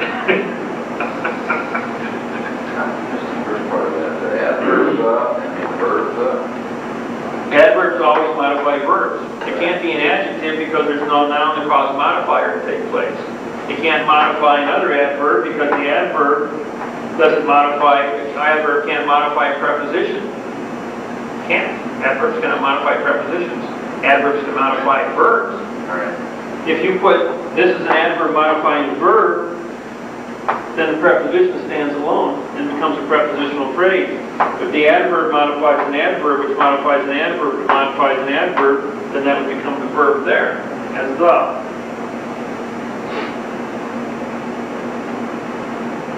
And the assignment of authority goes backwards. This is how you check your math. How do you find out which one to use? Where do you sign your name? Don't you sign it at the bottom of the paper? That's because you take jurisdiction for everything above it and in front of it. So the last word in the sentence has jurisdiction. If this is the noun, this is the article, this is the preposition. Requires a preposition. Exactly. Then, because this is a requirement, and this is already established because of the prepositional phrase giving the jurisdiction, this has to be a verb because you can't put an adverb in front of a preposition. And if this is the verb, then this becomes an adverb. And therefore the sentence is certified both frontwards and backwards to be correct. Truth is written in a circle. And so now we can, and when I show you a math procedure, this certifies this. Did your mother homeschool you? No. This is completely, when I developed, this is all, no one on this planet has ever developed anything even remotely close. This is brand new. It's revolution, virgin technology. We took the existing procedures in math, and we took the existing procedures in English, and we interfaced them. And when we did it took me 3 years to find the interface. And when I found it, I unlocked all language keys on the planet. And I'm going to show you. You've got a square. You've got another square.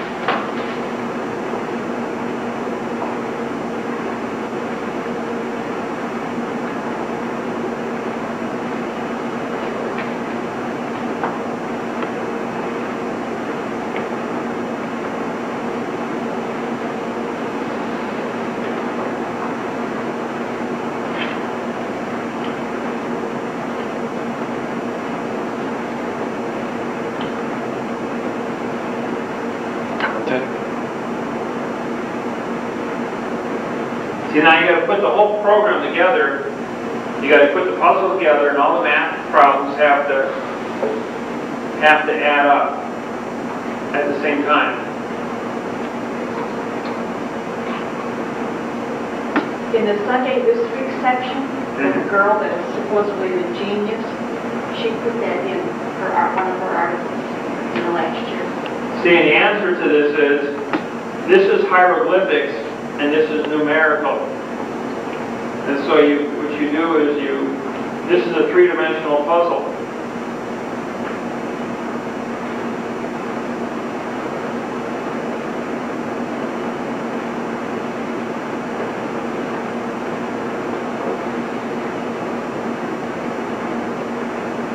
Say when you put it into a cube, it's a three-dimensional puzzle that adds up this way, and that way. It's three-dimensional, which means three pages with a hieroglyphics cube gives it an exponential of 6,000 pages of text, is what it adds up to. Because not only does it go around the surface of the thing and add up simultaneously, it also goes through the object in all 9 directions, 6 directions. So it gives it an exponential cubing effect, which then unlocks the complete set of numbers, numerical. And this here is a hieroglyphics, this here is your key. Once you know what the key is, you can unlock the formulas. Well, what I did was, I took and I found the key also. The key was, we went through all the different forms of math. Trig, calculus, physics, geometry, algebra. And after 3 years, I took a piece of line paper, and it just, as fate would have it.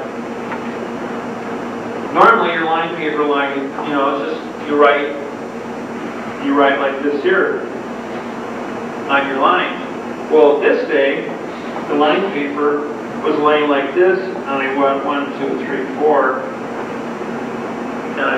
And I realized what I had done, just because the line paper was turned on the side, I said it's a graph.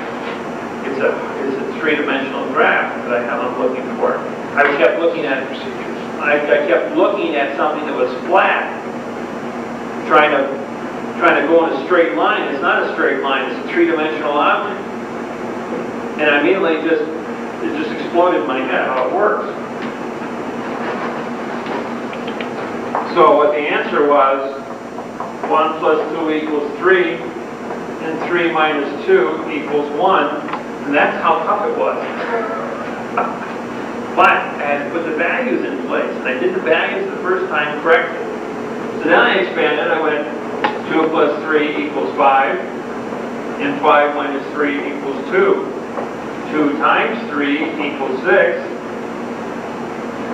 and 6 minus 3, 6 divided by 3 equals 2. And so I figured, well, if the formula is true, it'll be true no matter what substitutions I make, whether I add, subtract, multiply, or divide, it should always come out the same, and the value should never change, which took place. And that's what gave me the interface. Then I divided these up, and I gave them values. When you do a math problem, everything that you do frontwards, you correct it by doing backwards. So truth is written in a circle. That's why no one ever got mad over math. No religion, no sex, no political foundation, no country has ever gone to war over a math problem. You can put 50 different religions in the same room and throw a math problem up and teach math all day long, and everybody will be at peace and they'll go ahead and work.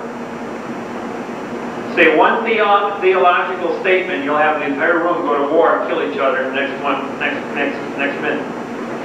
It's a fact, absolute fact, about what man thinks about. So I had to go into an environment where I could teach religion to many different ministers in the same room, cover every single subject that man can conceive, and keep it in order to a room of 100 people. How do you do that? Teach a procedure, which is mathematics. As long as the mind is focused on mathematics and the procedures that are created thereof, you then have order. As long as the mind is looking at procedure, I know that I'm teaching the people procedure and not subject matter. Because you make one subject matter remark, you're going to have four in a room. That's how simple the human mind is. So, 1 is 1 on both sides, 2 is 2. So, what goes around comes around. The noun is not going to change. The 3 is 3, 5 is 5, and 6 is 6. Those are also nouns on both sides of the formula. Now, the equal signs on both sides of the formula are always found to be the article and the conjunction. You can put knife, fork, and spoon, and became a conjunction. Knife, spoon, and fork. The point was that the conjunction was neutral, like the equal sign is. No matter what form of mathematics you create, the equal sign is always there to tell you that this is where you got to put your answer. It's not part of the formula. It just says this is where the formula ends, this is where the neutrality issue comes into play. The article will always precede the noun. No exception to the rule. You don't have an article, you don't have a noun. You only have a presumption. If I said pen, it is only a pen because it is my opinion that it's a pen. I must bring it by a prepositional phrase, del pen, of the pen, for the pen, by the pen. Because it has an assignment of authority to command a specific subject. We'll get into the prepositions in a minute. So, the article and conjunction were both assigned to the equal sign. Now we've got a plus 2, minus 2, plus 3, minus 3, multiple 3, division 3. All right. Numbers are absolute, just like nouns. This is a pen noun. Okay, the pen is now in motion. Pen didn't change by motion. So therefore the verb is assigned to this value here, which means the verb will not be influenced or changed. There is no modifier on the verb. The verb is an independent entity, just like a noun is. You must have a noun and a verb in a sentence to make a sentence. Boy, run. Boy is a noun, run is a verb. So now you've got your sentence. There's only 2 words, but it is a proper sentence. The only thing that's different on both sides of the formula is adding, subtracting, multiplying, dividing, and those are prepositions.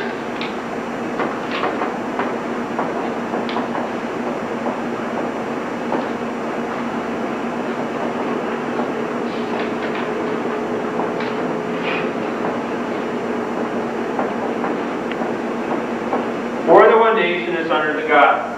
All right, this is a very unique sentence because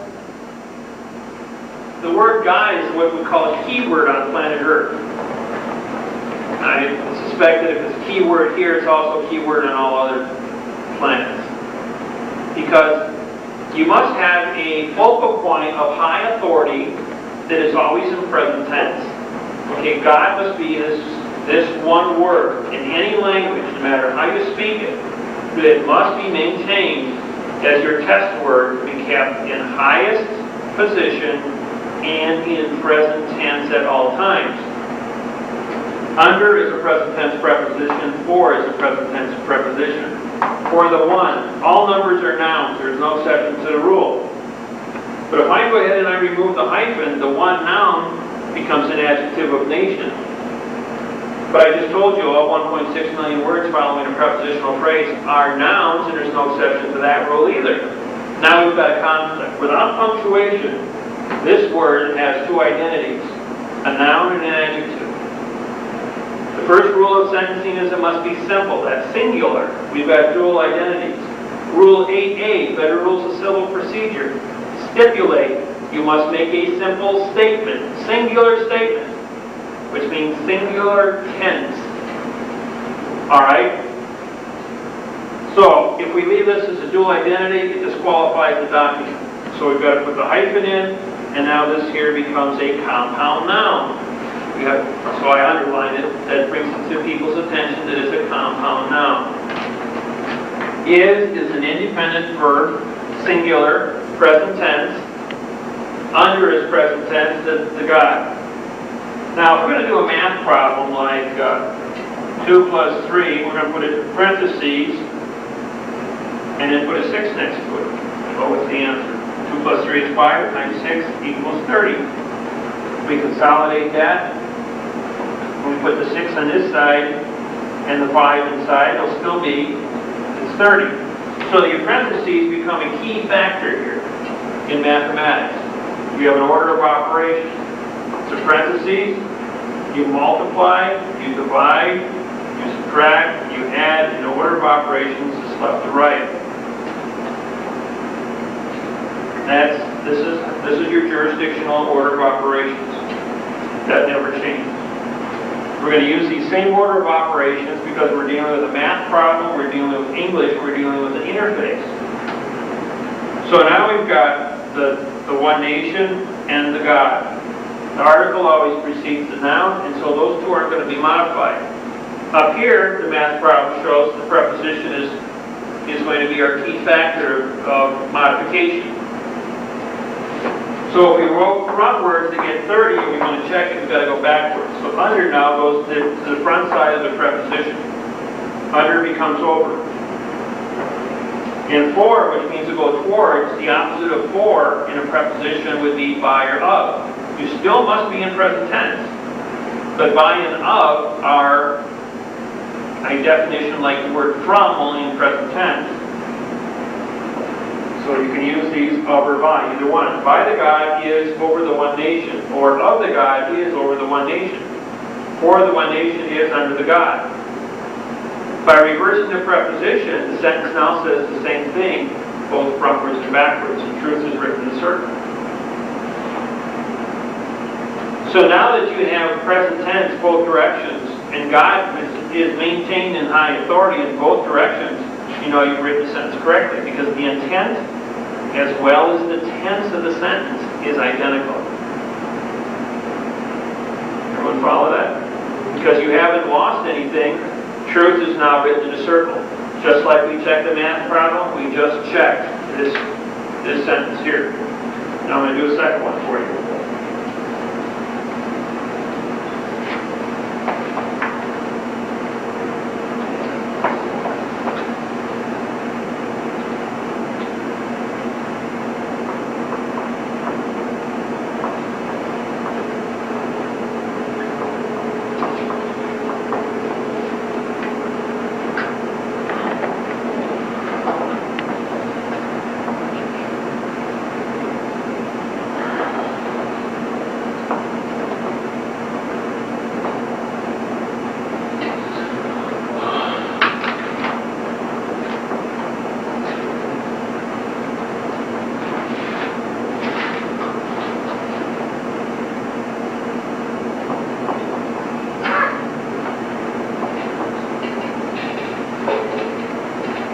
These four are present tense prepositions.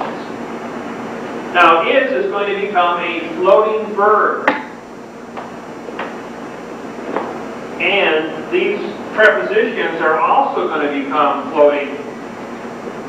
They're going to also float. These become factors because the article will always precede the noun. So no matter where we move the verb, that will change which preposition we use. For the driving of the car is with the knowledge of the driver. For the driving of the car is by the knowledge with the driver. It still says the same thing. For the car of the driver is with the knowledge of the driving. Let's take another one. For the driver of the car is for the driving with the knowledge. So you can use the prepositions multiple times. Multiple times, but each time I'm moving, I'm changing the preposition I place in front of each one of these words. And I yet I've still said the same thing. They're interchangeable. They're interchangeable for one thing, and if I start the sentence with is the driver of the car with the knowledge of the driver? I've created this question because you started with a verb. Now, if I said for the driving of the car with the knowledge of the driver is, now I created a dangling participle verb. There is no assignment of authority, and I just destroyed the sentence. You can't end a sentence in a verb. Classic example. You can say, for the car is with the knowledge of the driver for the driving. So you just moved it. You move the verb around. Okay, now we use the verb we'll put three prepositional phrases. For the driver of the car with the knowledge is the driver. Is for the driver. Okay, now I can move this verb. It floats. And every time a verb is used, the first word that comes after a verb is for. The first word of the sentence that you start with is for. Now these two words, for and with, are interchangeable. With the car or for the car are both towards, possessive. By and of are from, the reverse. And these always become interchangeable no matter how many times you want to mix them up. So you must also start the sentence with a preposition, all sentences. You must start, right? What's the first rule they taught us all through school? Never start a sentence with a preposition. They wanted to make sure the English teachers obstructed our ability to communicate and always destroy the verb. I mean, always destroy the noun. They said start every sentence with the article, and bring in your noun next. And in fact, it was an adverb because there was no preposition, destroying all of our ability to make nouns. And now it is up in the millennium that 100% of our communication skills are written in verb. Orwell wrote 1933, the book 1984. You could start a sentence with by too, though, can't you? Yes. You just said only for with. I found there was a couple occasions in my book I even had to use the word by because we were doing an assignment of authority before but by the knowledge of the car. But by is doing an assignment at the beginning of the sentence. Assignments are put at the end of the sentence because technology runs in reverse. The point is, if we give the assignment by in the beginning of the sentence when we write backwards, it's going to reverse the sentence again, and you use the wrong preposition. Okay, right. That's why I wanted to challenge, just to get clear again. Okay, now let's take the sentence, for the one nation is under the God. And let's start the sentence with, for the one nation is over the God. Now took God, even though we use the present tense preposition over, we took God and we put him under a nation, which now took him out of a high position. He must be kept in high authority in present tense, those two. Even though we use still present tense, we violated the condition of the definition of the assignment. So your assignment of authority must always be maintained throughout the entire document, frontwards and backwards.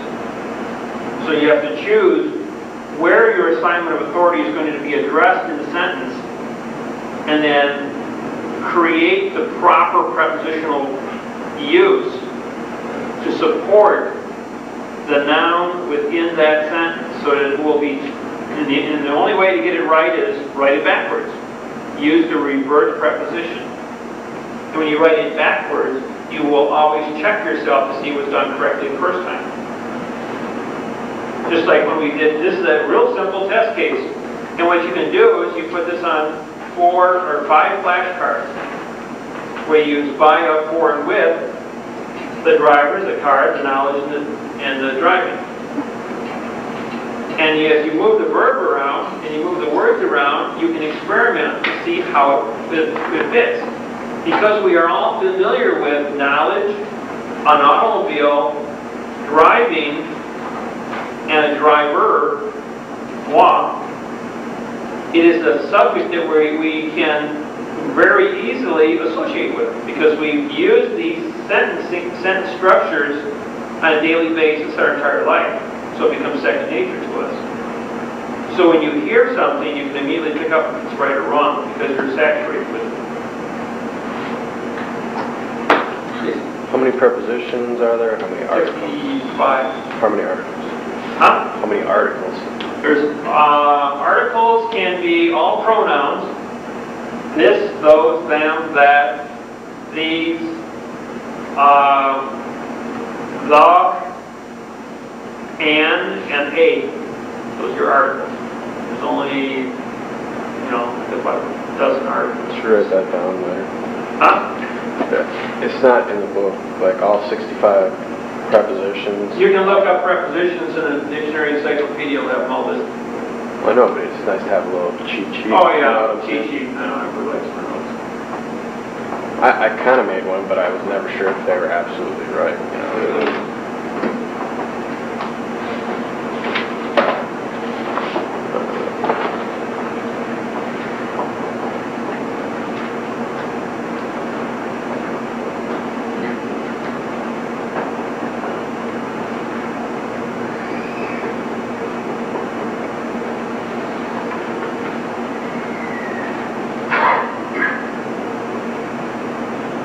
I've been so frustrated. I've been studying Spanish. I took it for 5 years and then never studied it. I've been studying Spanish. And so many of the structures I've been very frustrated with this really totally clear. Why? Yeah, true. See that people come to this course and they have ideas about what they're going to learn. And they don't realize that no one ever knew how to read and write. Yeah.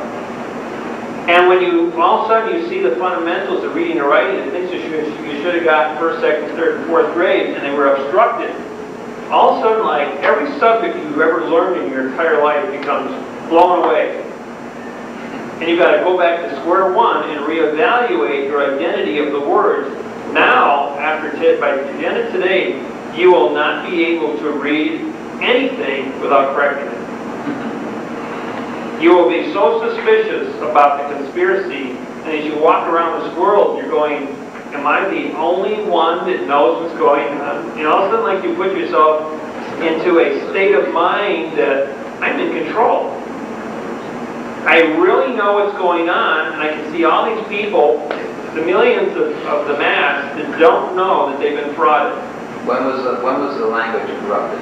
Was there 8,000 years ago, right after hieroglyphics was removed. So you're really saying this is historic? I mean, there's not contemporary. Nobody after Babylon. When Babylon, they had hieroglyphics. After Babylon, 5,000 languages were created. And that's what the word Babel means. To say nothing. So after Babylon, man only spoke in verb. And it became a corrupt language on the planet, no matter, there was no interface. And yet there was knowledge, like you said in 1906, there was knowledge. Some other people sat down and they worked this out. Yeah. And in their working them out, they also got scared. Because they said, oh my God, I just discovered how to destroy the entire contract language on the planet. Gee, when they find out about that, they're going to do away with me. Because they're going to want to keep their fraud running. And so they went underground and disappeared. Or maybe they were killed because somebody else knew about it, was in a power position, who was going to become compromised. Or they were the people who controlled the world. And I went ahead, I said, well, I had this stuff for a year. While I was developing it, I was as secretive as you ever saw somebody. I was just a hermit. But I figured, well, first thing I got to do is mail the entire program out to 100 newspapers. If anything happens to me with my copyrights, they'll have a legacy to follow under. And then we made videotapes because at each one of the seminars, I couldn't duplicate myself with the videotapes. We're doing video seminars, thousands of them across the country every single day. So the video seminars are bringing people up to speed because I can't be there. And you learn just as much off the video. You can watch it over and over again. So it was a good learning tool. See, one of the things that's unique today is we have technology, you've got computers, you've got TV. You can put on a seminar with 100 people in a video machine, or educate an audience in a movie theater. You don't have to have the physical presence of an individual. Today you go to a college, you got one professor stands up on TV and through satellite talks to 100 classrooms and 10,000 students across the United States. And it's very popular to do that. So becoming a teacher today is, your program is no longer than the videotape that you can generate. That's your job security. The only thing that's unique about coming here in person is you guys can ask questions. You can't do that to a videotape.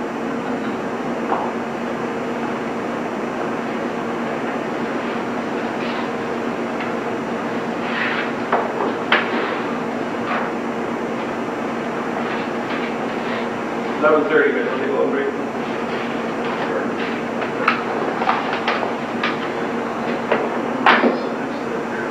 Somebody asked about homeschooling. We're just getting ready to start homeschooling, so giving me quite a curriculum today. Awesome.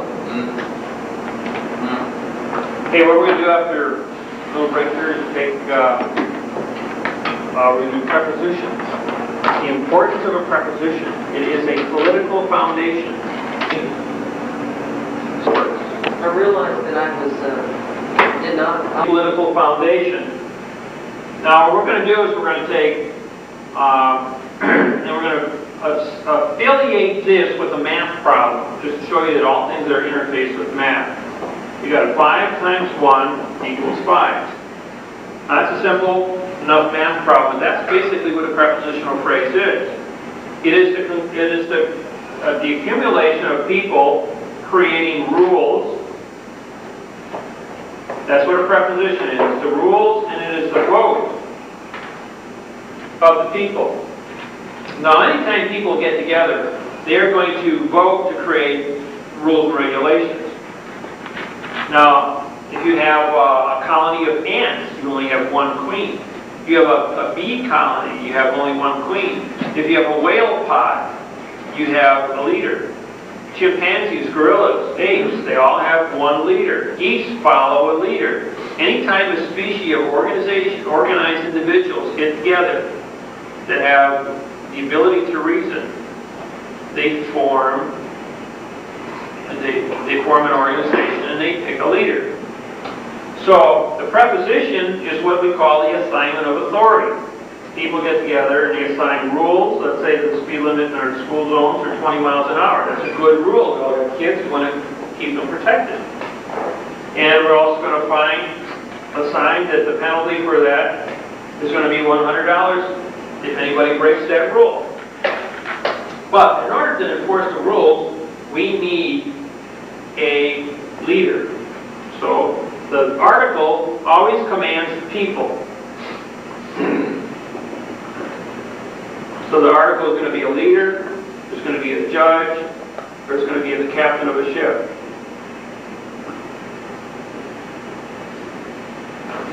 So the captain, or the judge, or the leader that we all agree to vote to appoint is going to be the enforcer.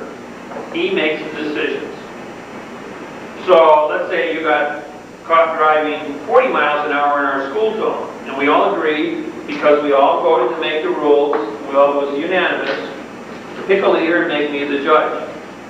And he was the police officer that was appointed by our election, and he brought you before me, and I said, okay, you were driving 40 miles an hour in our 20-mile-an-hour school zone, and it carries a $100 fine. And you say, well, I'm not going to pay it. I'm going, well, wait a minute. You voted on 20 miles an hour. You voted to make me your leader. You voted to elect him as a police officer to police. And in fact, he is like a bailment manager. He watches, keeps things safe. And when things are unsafe, then he brings it to my attention because we all voted to create this environment. And you say, no, I'm not going to pay it. I said, well, as the leader and the judge, if you don't pay the $100, you're going to have to leave our society.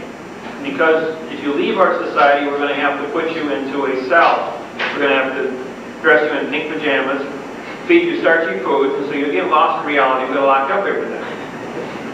Because we're in fiction. Because we're in fiction. Now, if we're on the captain of a ship, and the crew elects me to be the leader, Walk the plank. well, you get to walk the plank to be part of the food chain with the sharks. Of course, you look at that and go, wait a minute, maybe our society isn't so bad here. I think we'll just stay where we're at, and I'll pay the fine. So we had an offer, we have acceptance, and we have compliance. And so the $100 gets paid over here. Guess preposition is an offer, assignment of authority, rules and regulations. The acceptance, you guys offered me a judgeship, I took it. So I'm going to go ahead and enforce that position. And now, just like over here, I said we give $100. We offered it here, you accepted it here, and the compliance was moved over here. Now we have a contract. To have contract, you must have offer, acceptance, compliance, or the word gratification comes into play. Satisfaction, compliance, they're all synonyms. Okay. So now you take, and we're going to remove something from the prepositional phrase. We're going to remove the preposition and say, the people. Okay, now we got 0 times 1 equals 0. You break up a multiplication problem. So we have no vote, we have no rules, no regulations. I stand up and say, I'm the leader. Give me your money. Gee, how many times have we heard that happen to the judge? The brother-in-law comes in, puts on a black robe, sits up there and says, give me your money. You give him his money, you walk out, you don't know what's going on. Or you say, wait a minute, Your Honor, like in Moser's case, he goes, Moser, you retired 26 years ago. Your oath and affirmation is expired. You're just an actor in black robes. You're mourning justice. I said to him, I'm not going to tell you who I am. I'm not going to give you my name, and I'm not going to make contract with you. I don't have a contract wherever these people are. So you guys can do whatever you want in your dog and pony show here. I said to him, just that I called it a dog and pony show, and I sat down. Well, the trial lasted 2 hours and 15 minutes. Then when they asked for damages, the judge stood up and he said, you people don't have a contract with whoever that person is. He said, whoever that person is. You're going to get your fees, case dismissed. And he walked out. And he said to me, he says, Mr. Miller, your statute of limitations is running out. That was a death threat from a judge. 89-year-old judge. He says, I've been a judge and I've heard over 200,000 cases in 52 years on the bench, and I have never been talked to like I've been talked to today. And he couldn't hold me in contempt because he wasn't a judge, which is an actor in black robes. And I knew that. Because I knew that, he walked out. Wait a minute, he wasn't a judge because he was an actor in black robes? Yeah, he was an actor in black robes. The black robe means you're mourning justice. Mourning justice, right? That's why you're wearing black robes. That's why when somebody was telling me about the judge came into court, took off a robe, and sat down at the table. Yeah, we all sat there and go, what is it? That was over in... She wasn't mourning justice, she was upholding justice. She took off her black robe and says, this person knows what he's doing. I better get off the bench right now before I get in trouble. And sat down with you. We had the case won, but then you surrendered it back to the fiction. She put her black robe on and says, lunchtime. Where do you find that? Find what? Mourning justice. That's just, every judge has 12 black robes and 1 white robe. The white robe is for marriage, for getting married. A Christian marriage, not a state marriage. When you get state married, they're still mourning justice because it's a fraudulent contract. If you have just a Christian marriage, you write your own contract, then you got to wear a white robe. But the term mourning justice... Mourning isn't crying. Right. No, I get it. I'm saying, where is it written? How do you find it? It's not. It's between the judges. You got to go to judge school to learn that. They teach that. So, the now becomes an adverb modifying the verb people. As we know, there is no such thing as a verb people, and 0 times 1 equals 0. So therefore you have exactly what you put into it. You have no offer. You have an acceptance, therefore you have no compliance, because there was no offer. You violated contract law. You must have offer, acceptance, compliance, or gratification. Here there was no offer of the people. There was no vote, there was no rules.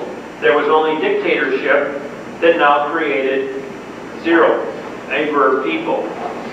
The master cannot rule over something that he doesn't have a contract for. So therefore the math procedure has the same jurisdiction as the language obstruction. Nothing begot nothing. So now we say by people. Now we've got 5 times 0 equals 0. Even though you create rules and regulations, if you don't have an assignment of authority, and you don't have a leader to enforce it, you become a mob. Mob rule. Vigilante. and therefore you have your offering, no one has accepted your jurisdiction, and you have nothing in return. And so the adverb by now turns people into a verb, and you don't have people, you have mob, you have chaos. So if you take away a prepositional phrase, you have a verb now. And you destroy your sentence, you destroy your intent, you destroy your contract. You don't have a contract. Therefore, every treaty, trust, and contract that incorporates adverb-verb combinations is not a treaty, trust, or contract, and that's why they seize your money without asking. The entire bank codes, the entire insurance codes, every treaty, every trust, every contract written in America is in this format. Every contract, every home mortgage is in this program. We had an English teacher in Seattle, Washington 2 years ago after learning this program from us. She refused to pay her mortgage payment. Had lived in a home for 8 years, and she had a 30-year mortgage. She went to court. She stood up and she said, "My name is Mary Ann Smith. Smith." The judge called Mary Ann Smith. No reply. He says, "Let it now be known for the record that Mary Ann Smith is in court today. Mary Ann Smith is a sovereign citizen. However, I am calling Mary Ann Smith to court." Even though she was in the sanctuary of the bar sitting down, she did not answer. Then the judge says, "Do you understand who you are?" She says, I am under the law of the flag, I am a sovereign citizen, and yes, I understand who I am." Then he called for appearances for his bank. And they stood up and acknowledged themselves. And all the attorneys acknowledged themselves also. Then he said to the lady, "Madam, do you understand that you have not paid your mortgage payment?" She says, "I will not participate in the fraud. I have fraudulent language on my contract, and the bank will not correct it. Therefore, I will not make any more fraudulent payments, and I will not participate in the fraud. Do you understand that Mary Ann Smith did not come to court today?" She says, "I understand that that was my fictitious name, and that fiction name was signed on that contract. That was before I had knowledge." She says, "I have knowledge, and that is a fraud. They will not correct the fraud, and so therefore the contract is a fraud, the individual who signed it was a fraud, and I am here as a sovereign citizen." And the judge says, "You understand then that I have to give the house back under default because Mary Ann Smith did not come to court today?" She says, "I understand." She says, "I will give up my house before I will become part of the knowledgeable fraud and lie with conscience." And the judge says, "Then I hereby award," she says, "You're free to go, madam. I hereby award the house back to the bank because they have the contract under default because Mary Ann Smith refused to come to court today." She got up and walked out. And everybody felt that I had injured her, that she had lost her home because she had knowledge. I said, no, that was her freedom of will. Her decision between her and her God to be honest, and she was an honest woman. And the judge was very, very careful with that case, very courteous to her in honoring her. And you know what happened next? After she walked out, he took off his robe and threw it on the floor. This was told by the witnesses that came to court with her. And he was so embarrassed to be a judge to have to do that, to support the fraud. And they called me in Milwaukee immediately right after the judge did that. And he was a man of conscience, but he was under a different set of rules and regulations that he had to uphold. Because if he didn't, he would have been lunch meat.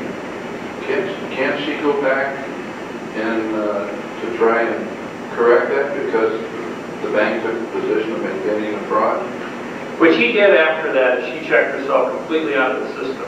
She used the truth, right. And she's been studying these procedures to check herself out of everything that is fraud. She's going to start over. She's 62 years old, and she wants to start over. She won't accept Social Security. She won't accept anything from the government and the fraud. She lives alone. She moved in with her sister right now, and her sister's taking care of her. That was the last report I had. But can she go back after that? I mean, she has to have the knowledge. She's learning, yes, she has to have the knowledge, but she has to do it herself. The bank maintained the position of a fraudulent document, and they... But the will of intent was that they didn't, all parties agreed to the contract at the point of time it was signed. Yeah. How do you purchase something if you're dealing in reality and they're still dealing in fraud? How do you buy a house? Because they want to give you a... Well, I just recently bought a house. I just refinanced. After I refinanced, with all the checks were done, I went back to the bank with the contract that I took home and corrected it. My president almost had a heart attack when he saw how many mistakes were on this contract. I mean, he physically was hyperventilating, he went red to the face, he went chest pains, because he realized that all probably 1,500 mortgages that the bank carries were written all in the same program in fiction. So I agreed to go ahead and correct the paperwork and show him a truthful document that he could go out and restructure, bring all 1,500 people in and then restructure the mortgages into truth. It's an independent, one-horse bank. The same two guys have been running it since 1971. I've been with the bank since 71. They got out of college, they started this bank, they had my family money. They have never sold a mortgage, have always kept everything in-house. And it's just the most unique, tight little situation that falls right into play as to what I do. So I've always stayed with that bank. Yes? If I'm not mistaken, with everything being in fraud, you said you can exist in both. You can exist in truth and in fraud. Now, don't you become the trustee? Is there a conflict of it? No. You are the trustee of the fiction, of the piece of paper. See, everything that you have is, in fact, a piece of paper. This piece of paper does not live, it does not breathe. This piece of paper, however, is a trust document, and you are the trustee. Your thinking makes you the trustee.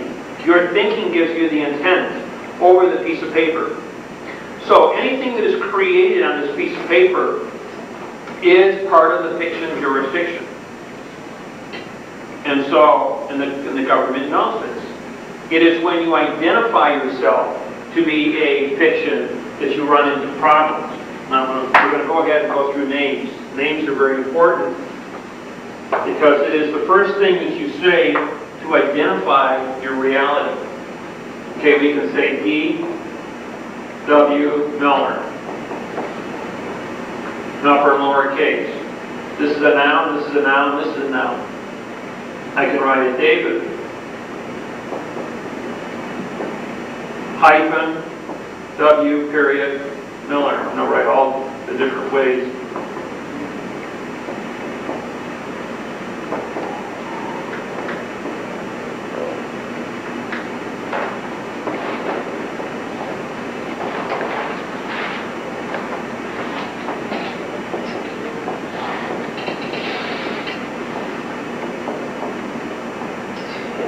Now, when you go ahead and you capitalize your name in all uppercase letters, this is called a nom de guerre.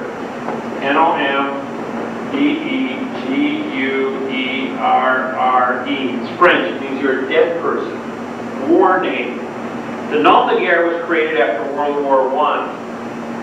And what it was, they would send a letter in capitalized letters to the battlefield. If you did not answer in 10 days, they assumed you were dead, and the letter was returned in capitalized letters saying that you are deceased and your family can settle your estate. That was the certification that they used during the war. And so the nom de guerre was carried forward and brought into the bankruptcy of the United States. That the people were all capitalized by name so that they were dead chattel of the bankruptcy. When you're born, you're assigned a birth certificate. You have two certificates. One is called a live birth certificate. The other one is a birth certificate, which is boxed. It is then sent to Puerto Rico. The hospital gets a $2,000 kickback for every birth certificate they turn over. And then you are put into the United States Trust as chattel of the trustee. And they budget you at $640,000 is what you will produce in your lifetime between now and the time you're 64 years old. In other words, averaging $10,000 a year. And it's on a sloping scale.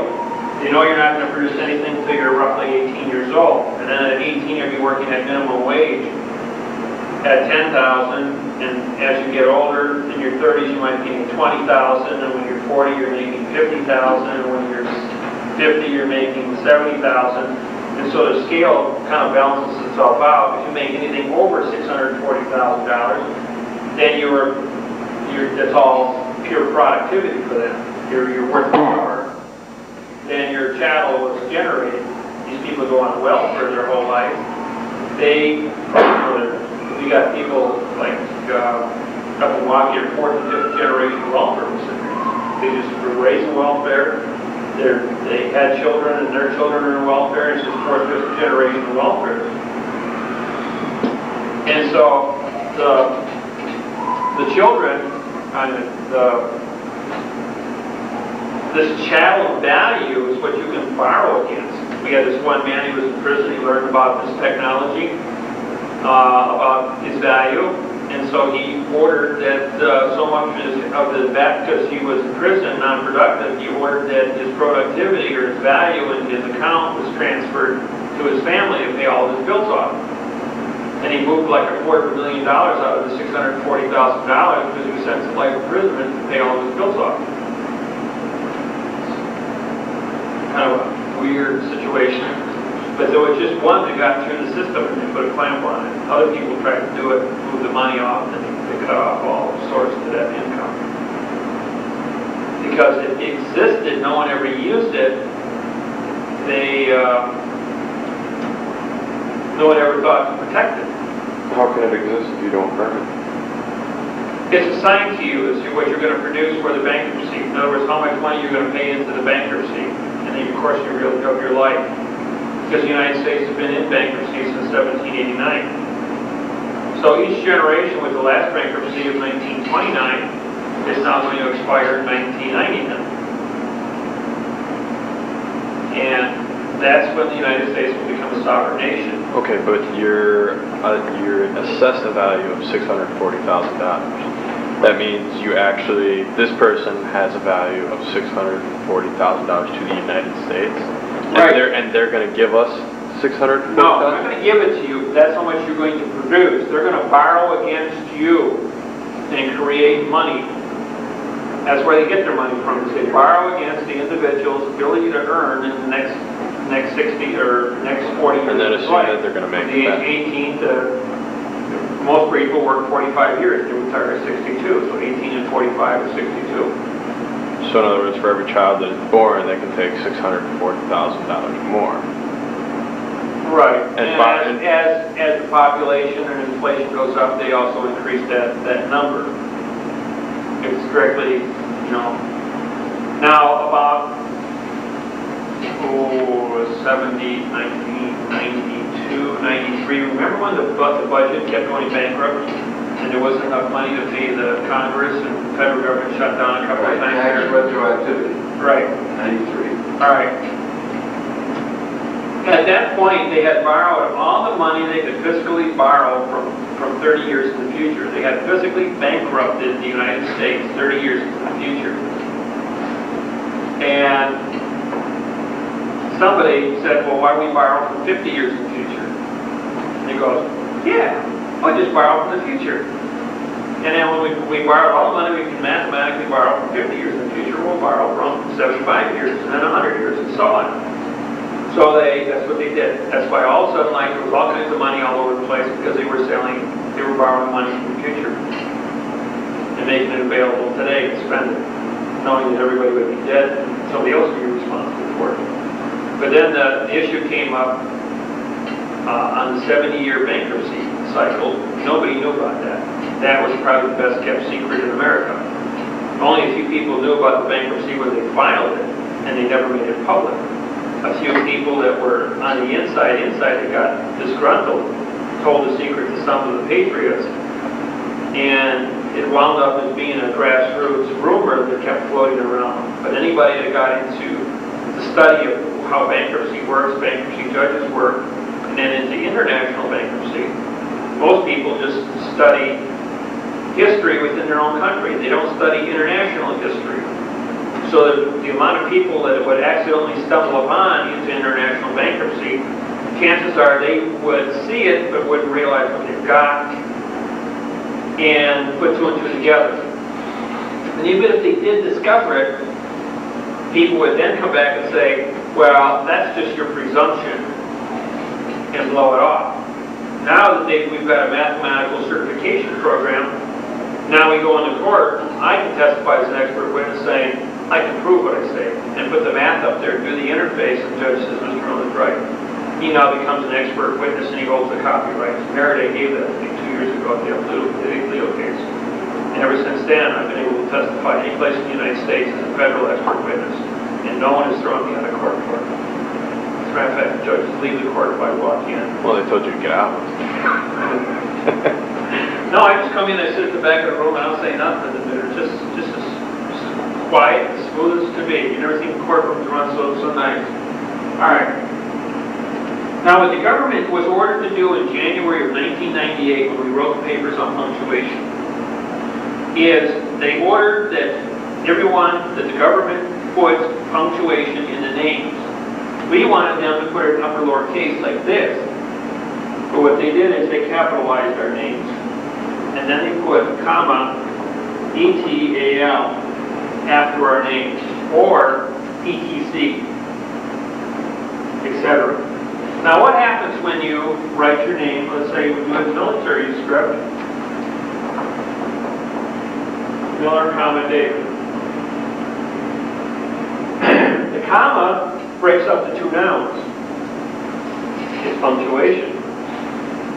What's the difference between Miller, comma, David and this with a comma, ETAL, with my new last name?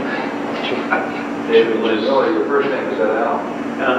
There is no such person. Right. So therefore I just added something to my name and created me to be a fiction, just like we had fringe to the flag, or a tassel to the flag, or a spear or eagle. Change the intent. We change the intent.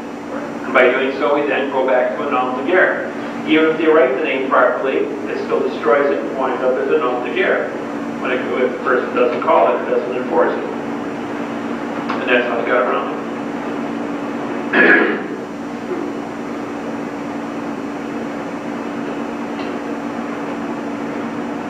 So, this here was the other thing that they did. Now there's a space and a space, and they said put your middle initial in the box. Or put your middle initial 2 character spaces beyond your name. What happens? When you do sentencing to break up a thought, you always add 2 character spaces. Even though it's what you don't see. It is the invisible that injures you. I just removed my middle name from my name, and now it became a fiction, which put me back into a nom de guerre. These are all tricks that they pull on you to kill you on paper. And if you traverse and acknowledge the fact that you are a fiction, you then must be a fiction. Must you always have your middle name there? I use, well, not only the middle name. If you wrote your name like this here, now this is an adjective, and this is an adjective of the noun. Therefore, I'm a fiction entity, which means I have to be capitalized. Even with punctuation, I'm called uppercase, I'm still a nom de guerre kid person. No, like when I want to sign my name, can I just put Jason Focal Zelmer?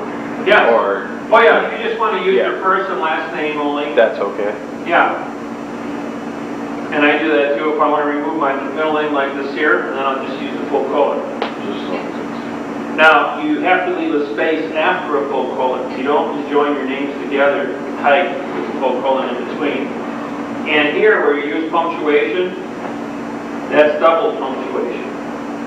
But the W represents, because you put a period, it says that this is an independent noun to represent an independent noun. The full colon is still relevant because the period and the period is punctuation, and it does separate the 2 nouns. The period is the most important of all punctuations because it ends an idea, it ends something. So you don't need to hyphenate when you use the period. Your first one, no, you don't need to colon. No, your DW is correct up there. Yes, if you put periods like this here, like A.O. Smith. A.O. Smith was a Mason. He didn't want to give up the secrets. He also knew that. That's where I worked for 26 years. And so the A.O. Smith, he didn't want to say Arthur Allen Smith because it would be an adjective, noun. He used punctuation so that he would be a noun in all three cases. He was a sovereign. He knew what sovereignty meant. So there's a lot to be said of how your name is constructed. So what is, after you said all that, probably?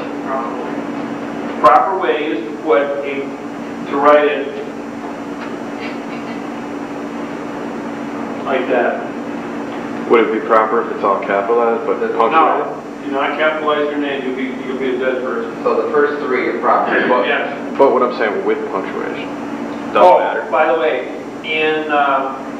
I applied for a passport. It said you must capitalize your name when you sign up for a passport. Yeah, I downloaded the form and you have to put each individual letter In a box. So the box is separate, and under the laws of boxing, removes everything on there, creates a full fiction entity, and you can only travel between nations that are into bankruptcy as a fictitious entity. So they have jurisdiction in their fiction court, so you have no contract rights, no constitution. You are no more than chattel by applying for your visa, for your passport. You can't get around that. They ain't going to give you the form. The form is entirely boxed. Matter of fact, I have one with me. So how are you going to go?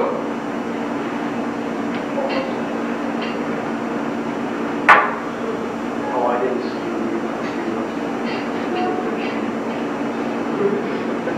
Do you know where that law is for the punctuation or what it's called?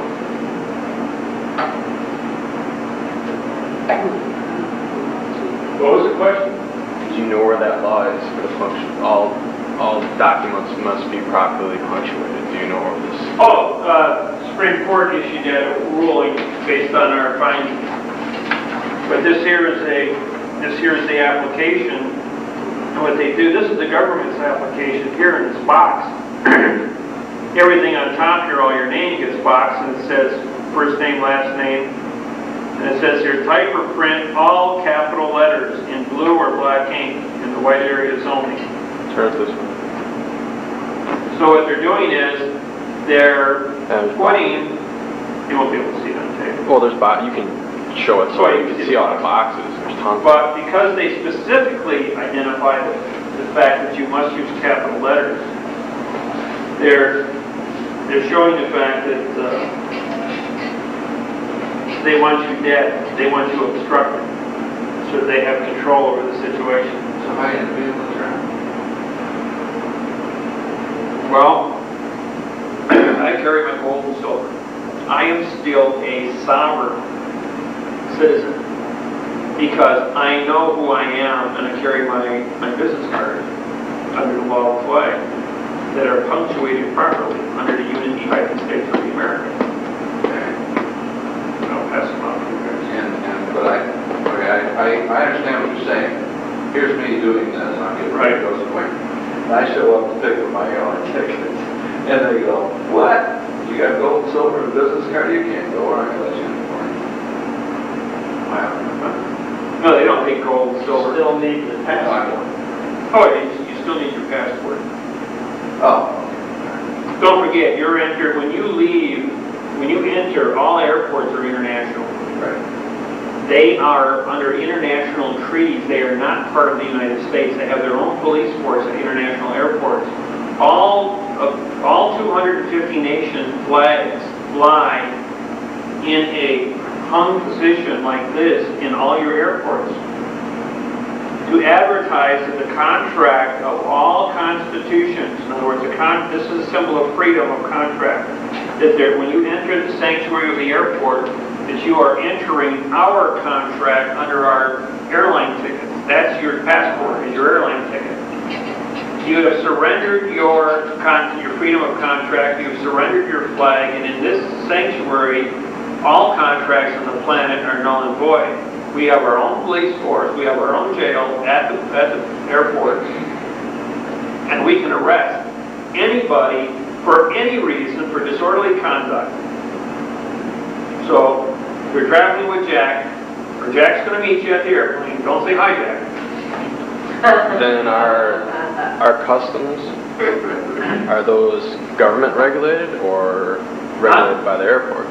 Airports are all regulated. That's an international treaty because of all the international. Well, I'm saying like you go to Mexico and then you come back to the United States. You got to go through customs first. Right. So is that from our government or the airports? Because isn't customs like a part of? No, that's under international law. It comes from the UN.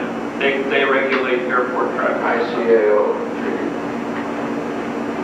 The international treaty. Aviation organism, ICAO. You know, there's a lot of different organizations out there that have been throwing stones at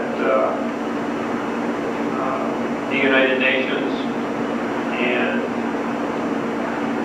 all these UN treaties and that, how everybody wants to fight for their sovereignty. The trouble is they were using verbs to argue their sovereignty. They did a good job of brainwashing everybody. You can't check yourself out of a noun, out of a verb with a verb. That's an oxymoron. There's a guy out there selling a program for $3,800 to get allodial titles of your land. Another guy's charging $3,500 to check yourself out of the system using 16 different forms, all written in verb and box, to check yourself out of the United States. You know what they do? They check these guys in jail and try to do that. I think it's your government agents who's going out to see who wants to leave and who doesn't want to play the game accordingly. And then commit fraud once you get the fraudulent contracts under Title 18, 641, which is fictitious conveyance of language, fictitious conveyance of government contracts, government documents. Then they throw them in jail. So you let these guys hang themselves. Freeman Schweitzer case up in Montana. Schweitzer was running around the country, passed out 2,200 fraudulent documents. He believed he was doing it right because he copied the United States. What he did was he copied a fraud, therefore he himself was a fraud.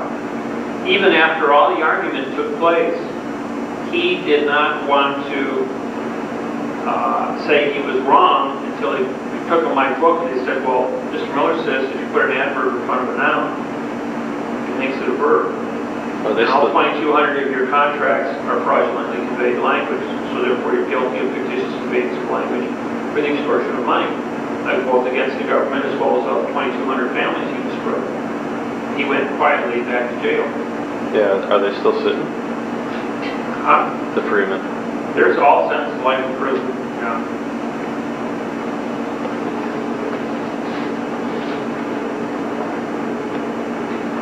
Now another little trap that everybody stinks you guys with is your numbers.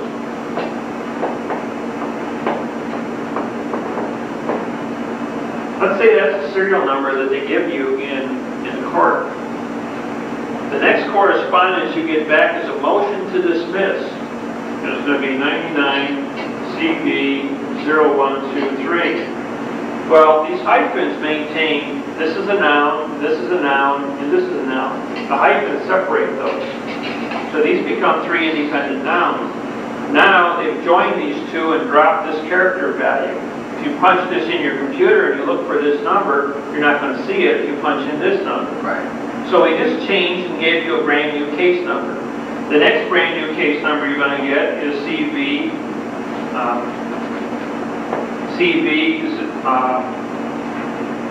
123. They're going to consolidate it again. Or you go ahead and you go 99 CB 00123. Now what do we got? We got an adjective appearing in front of an adjective appearing in front of a noun. There's no such thing as an adjective number, 99. So what they did is they dropped the hyphens here. So every single correspondence is going to change the number. So what happens? When you filed for the complaint, you had to have a complaint and a summons. Summons and complaints always go together. The answer back is answered in this, and they've got 30 days. You accept this to be the answer under this case number, so therefore the summons and complaint doesn't have an answer. Not only that, the answer now filed back to the complaint doesn't have a summons with it. And then the next answer from the judge doesn't have a summons, complaint, or answer. It's just another document filed stuck in the file. So each one of these violates all the procedures of process service of process, joinder with the lawsuit, and they can continually change this over and over and over again. Now, the next secret comes in, is what's called character spacing. There are no fractions in law. If you look at a postal serial number, it is 1.1 spaces apart.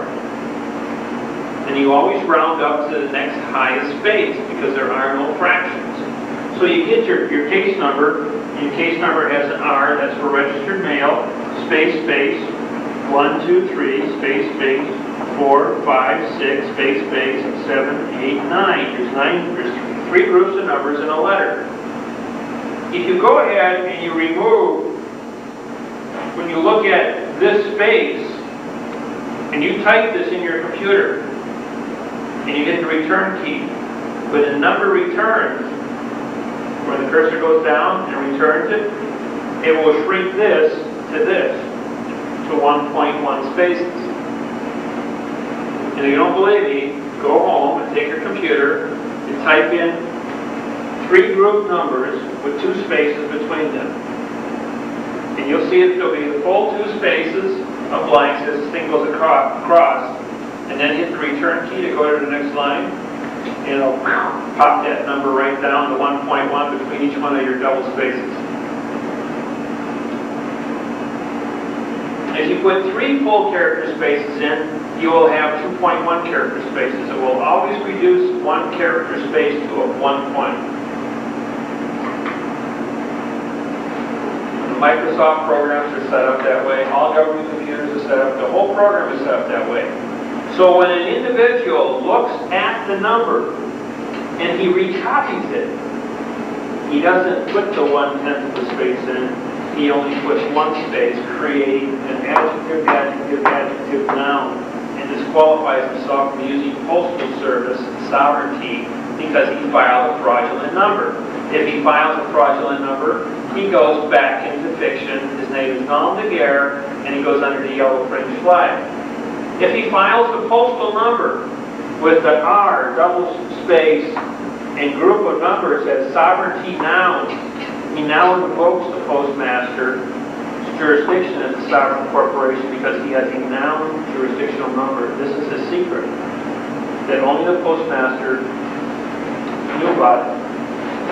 Now, the postmaster who put the postal stamp on Little Boy when it was dropped on Hiroshima was the one that gave me the secret. However, he didn't give me the spacing secret. I knew that from all the thousands of hours I spent typing. I'm going, wait a minute, what just happened to my number? I just put a number in there like this and it just got shrunk down.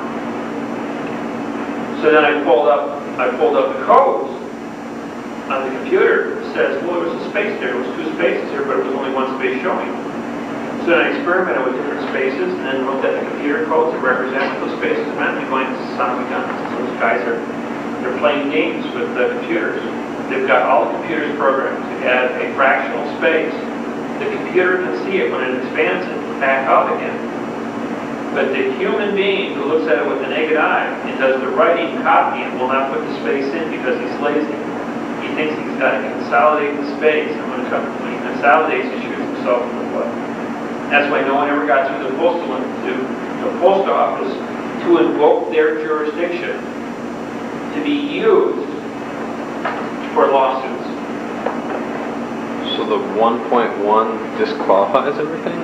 No, it has to be. It is qualified. Okay, so it has to be. It's supposed. What you do is this: when you get your lawsuit finished, that very, very last thing you do before you go to print is you type in your serial number and then you print it. Don't hit the return key. If you cursor down a couple of spaces and then go and hit the return key, you'll lock it in like that with the 2 full spaces. But if you hit the return key, because it's instinctive to always hit the return key, that's what collapses the number. You want it with double space. You want it with a full double space. Because that's So different. if you type it in last without hitting the return key, it'll show up as a full double space and you'll have your characters locked in. So is that case number you're talking about, or postal? This is going to be your registered postal number. This invokes the Postmaster General and the Postal Service as the sovereign corporation that this case is filed with. Now the military is your police force. So you just put that on your case? You file your case. Does it matter what number? And it doesn't matter, no, you gotta go to the post office and get a registered number applied to your case. You write it in there. How do you do that? Got the little blue slips right there in the... Yeah, you got the blue slips right there. Well, I don't know. You know, they've taken them out. A lot of the post offices now, since we went to registered mail in the last 2 weeks, have removed all the registered numbers now from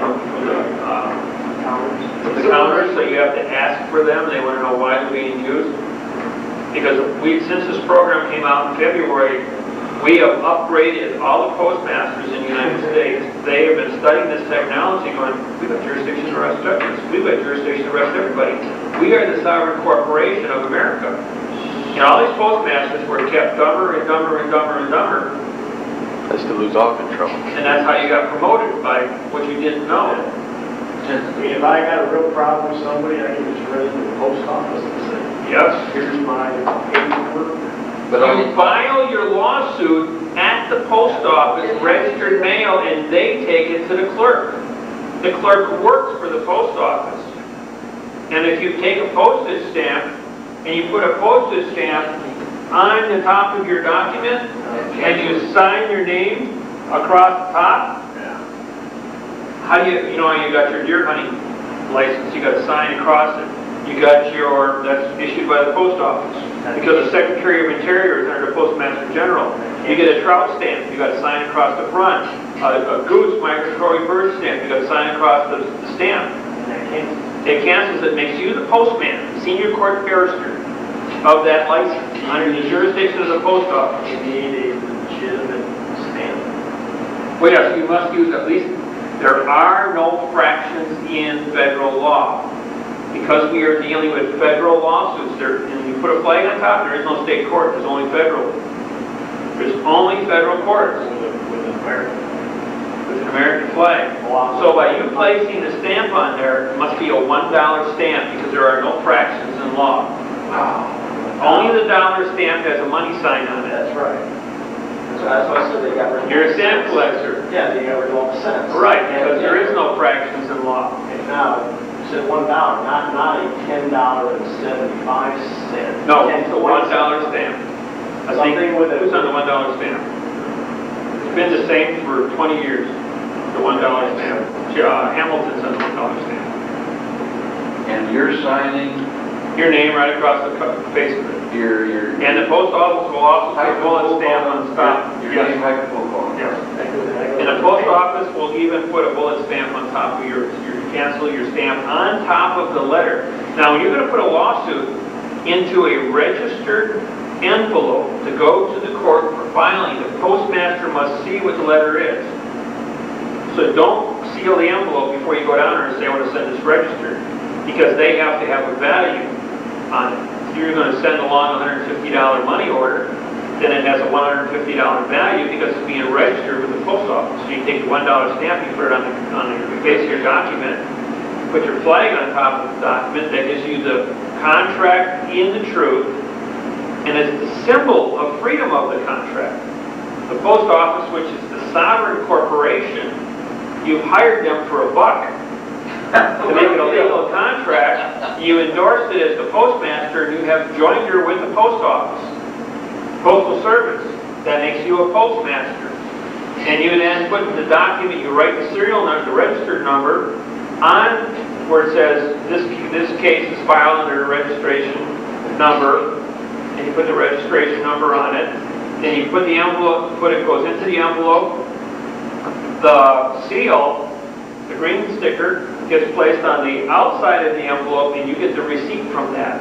And when they tear that piece of paper apart, that torn edge is just like your fingerprint. That is forensic evidence. And every one of those pieces of paper are chemically treated. And as a forensic chemical treated piece of paper that says you are the possessor of that number, you got to fill that document out. And that document joins this one, And when you glue it to the paper, the glue is absorbed into the paper. So the joinder of the certified mail and the chemicals are also transferred into the envelope. As well as the bullet stamp is a forensic ink also that's changed daily. Bullet stamp, you mean the little red ink? Yeah, it's red circle Date stamps. and where it was from? And those are circle stamps, they're not box stamps. Right. Now, if you get a box stamp, square box stamps that's filed from the court, say, no, that instead of box has been removed, and you haven't filed anything. Your case is thrown out because you got a box stamp on it. Does this, with your paperwork being as some places were not accepting it, does it now get accepted? Yes. In the court? Because of this? Anybody that refuses to accept their paperwork, you can sue them for fraudulent conveyance because they are, if they are advertising themselves to be a clerk, they've conveyed themselves to be a fictitious federal government entity. You go to the U.S. Marshal Service and say, I want that person arrested for impersonating the clerk. Because a clerk under Title 28, Section 1361 must file all papers. And it's in the administrative part of the government where the judges are judicial. And if the clerk says, well, I work for the judge, I'm in judicial point of government, that's a lie. They are administrative government. They cannot make determinations over a lawsuit because they're practicing law without a license. And they are denying you your day in court, your trial by the jury. So my case is file stamped, but they're all boxed, so it gets thrown out just for that because they never accepted it. You can only use this domestically, right? No, this is international. I go international with my cases. So you I can go anywhere in the world. file a lawsuit internationally using this mechanism? Yes, we have one. We just won a $50.9 million decision in Russia. No, that was in a court in Russia. Yeah. I'm talking about, can you use the postmaster here for an international collection? Exactly, that's what we did. We took the international, we filed this with the post office in Anchorage and then took it over to Russia by special courier. Because the post office goes worldwide. But who was the judgment against? It's against the United States. That's what I'm saying, how would it judgment against a foreign entity, a foreign corporation? You can go against anyone. See, we're still spaceship Earth. We're the rock. And no one's getting off this rock. And so it's one big corporation controlled by the post office. World War II. We're at war with Germany. You want to send a letter to Hitler? Didn't the mail go through? Nobody obstructed the mail. Raiders leave our mail. No matter what. The mail went through to communist China, to communist Russia. You send around, go write Mao Zedong a letter right now, and of course the gravesite would. Point is that you go into a communist country and you think you can't get there, postage will go through. It'll be delivered because it's sovereign under a worldwide treaty of all 250 nations. If you can't have communications, then everything breaks down. So you still have to be able to have contract, freedom of contract has never been obstructed through any treaty on the planet. Now, Iran, for instance, Iraq. They put sanctions against the country. What are the sanctions for? To obstruct contract. They're saying, all right, you're on our spaceship Earth, and you don't want to play by our rules, so therefore you can't make contract with any other planet, any other nation on this planet. Your people can't exist in a desert. Iraq is a desert. You can't grow enough food, you don't have the right steel, you don't have, you got oil, but you got nothing to run it with because all your machinery is controlled by outside sources. So we are going to deny you your ability to make contract with everybody if you violate the rest of the rules and regulations of the contract. You can't just have part, you got to take all of it. And so that's what they told Iraq. And so after they've used up all their natural resources inside the country, they have to either die of starvation or sign a treaty to cooperate with the truth of the contract, full disclosure of intent, and go back into the contract realm and have sanctions removed. They can't practice apartheid, and they can't be guilty of disabilities against the people, which means using nouns and verbs. But then all the people were reading fiction, the laws were written in fiction, treaties were written in fiction, and now they're first learning now about this program. They now have to go back and change everything that's been written in 8,000 years has to be converted. That's a lot of paper. A lot of horse got cut around. And papyrus. Two questions. First one, at times it would seem that the Postal Service works for you. At times it would seem the Postal Service works for you and then it works against you in some ways. And how can they be a sovereign corporation when they represent themselves as the United States Postal Service? And even when they do it, I know they do U.S. Postal but service. Right, they didn't identify the U.S. So how can they be a sovereign worldwide when they're presenting themselves as a fiction anyways? Their language is written in fiction. Their information is presented in fiction because they all went to the same schools as you did. When they went to write the rules and regulations, because the fraud's been going on for 220 years, the only reference they had was fiction reference. So because they didn't know any different and weren't told any different, they have copied. The old phrase is copy a successful person, you be successful. Well, they copied because they were lazy. Jefferson 220 years ago said the reason for thinking is to abolish thinking. And he was absolutely correct. Because when I go ahead and I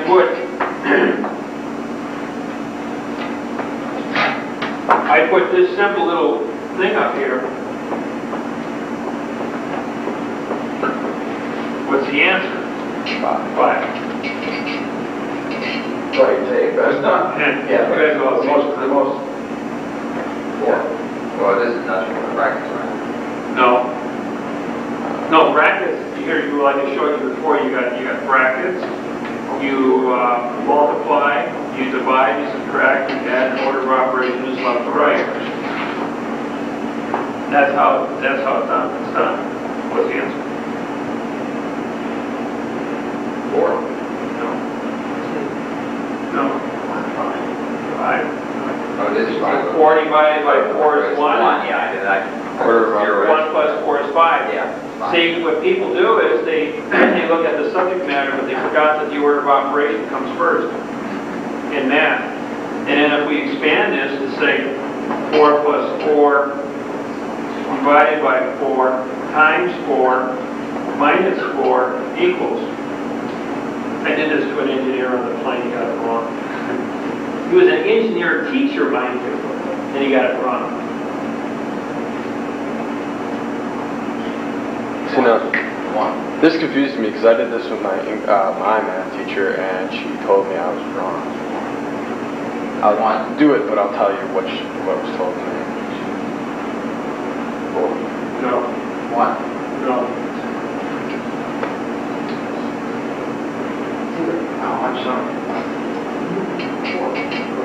199 out of 200 people get this answer wrong. Oh, you're going to...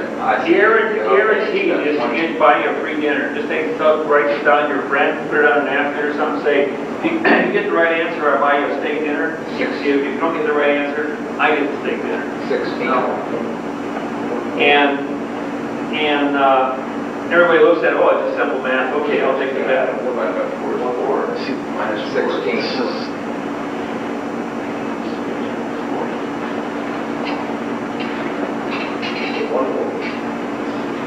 Right. He .25. keeps coming up with 4. If you do it like this,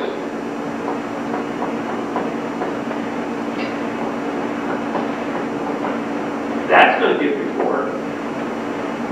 What's this answer? What you do is you take your... The reason we're thinking is to abolish thinking. Now, people are lazy. I'll explain to you why this works and how people get the wrong answer. First order of operation, we have parentheses, we don't have a parenthesis, so you have to go with just a sign. First order is multiplication. 4 times 4 is 16. What is the order of operation? Left to right. 4 divided by, next is division. It's not 16 divided by 4, like it is here, 16 divided by 4. It's 4 divided by 16, which is 0.25. Plus and minus cancel each other. 0.25 is the answer. Yeah. Now, why? To me, that's backwards. Now, I know your procedure. I know your procedure is correct, but the way that I look at it, because of your order of operation of left to right, I look at that as 4 into 16. Procedure comes before correction. Wow. Yeah, but division. And this is where the mind does not want to put down 16 because it took energy to generate it. You got to put it down, pick up the 4, and then bring back the 16. Look at it. That's a separate thought pattern, and it creates energy that the mind is irritated. Look at it the way I look at it, though, okay? I understand the 16, but you said order of operation, left to right. Now, I take that 4 and I say that 4 goes into 16 4 times. But it's backwards, it's 16 into 4. What's the difference between this? What's the difference between this and this? No. All right. Write 4 and 16 next to each other. Just for grants. I'll show you what I'm thinking of. And then put 16 next. No, just put 16. Don't even. No division. Then I would put, if we were doing like long division. What's the difference between this and this? You're not seeing my point.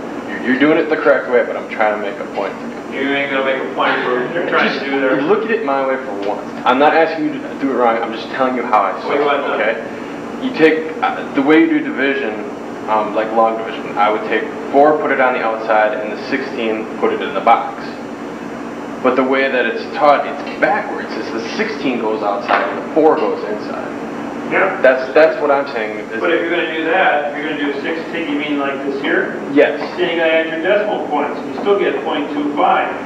Yeah, but if you look at it order of operation, left, I would assume that it would go on the outside, not on the It's the inside. thinking capacity of what is simple. The mind will grasp onto it, not put it down. It's a condition. That's what Jefferson said. The reason for thinking is to abolish thinking. We use this exercise because it's the same thing that happens to language. People bust up the prepositional phrases and everything they do. And by breaking up the prepositional phrase, using just like the Constitution of the United States, well, they used of America. They took a phrase. So procedure dominates position, right? Yes. That's the rule. That's the rule.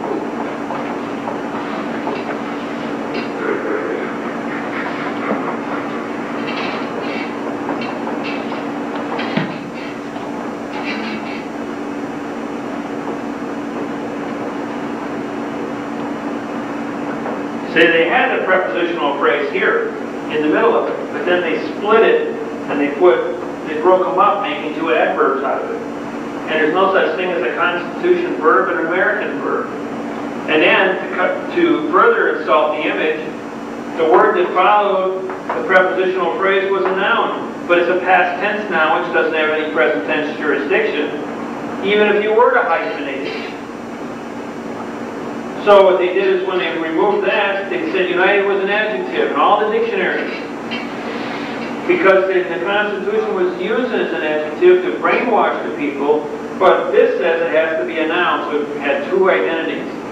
They didn't just commit one fraud, they committed the whole thing to be a fraud. This was supposed to be an article, they called it an adverb. This was supposed to be a noun, they made a verb. This was a prepositional phrase, which made this a noun, which now became an adjective. This was a noun by itself, so if that fiction state was the adverb, making America a verb. They completely obstructed the whole program. And then people wanted to go ahead and stand up there and say, I have constitutional rights, and the judge says, don't tell me you got constitutional rights in my courtroom, I'll hold you in contempt. But now what did they do wrong? And the judge knew this program of the Constitution, of the unities of the America. Now you've got 3 prepositional phrases for 3 nouns. Now you've got authorization. And you know what? The post office has adapted my technology. Even the United Nations is going to global-union October 1st. Yes. Still didn't answer the question of how is the post office still sovereign when they represent themselves in fiction? Because they haven't filed bankruptcy. It's all about money. It's about making honorable your debt. The intent of the post office is to be sovereign. No, isn't the post office is part of our government. Now, when our government filed bankruptcy, how did the post office not go along with it? Because the post office was there before the government was formed. Only the government, Washington, D.C., 10 square miles went bankrupt, not the post office. They're international. It's an international organization controlled by Rome. The 1 square mile of the Vatican is a sovereign nation within Italy. It's like Washington, D.C. is to the United States, Rome is to the world. It was an independent sovereign corporation. So the Constitution only contracted the post office as part of The Constitution, the post office was here long before the fiction they created. But they incorporated the post office to run through Washington, D.C. and all 50 states. The bankrupt corporation cannot rule anything. They say they created a law that says the Postmaster General is appointed by the President of the United States. The President of the United States is the trustee. He is the bailment manager trustee of the bankruptcy for Rothschild, who controls the post office through England. England is controlled by the Vatican. The Vatican pulls the strings as the Illuminati for the postal service worldwide. It's all under international treaty.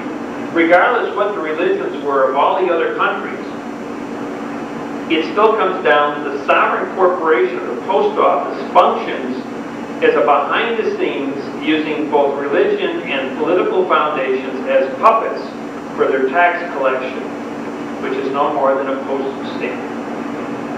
They take the bills of the taxes on bills of lading and shipping, because commerce is going to move continuously worldwide.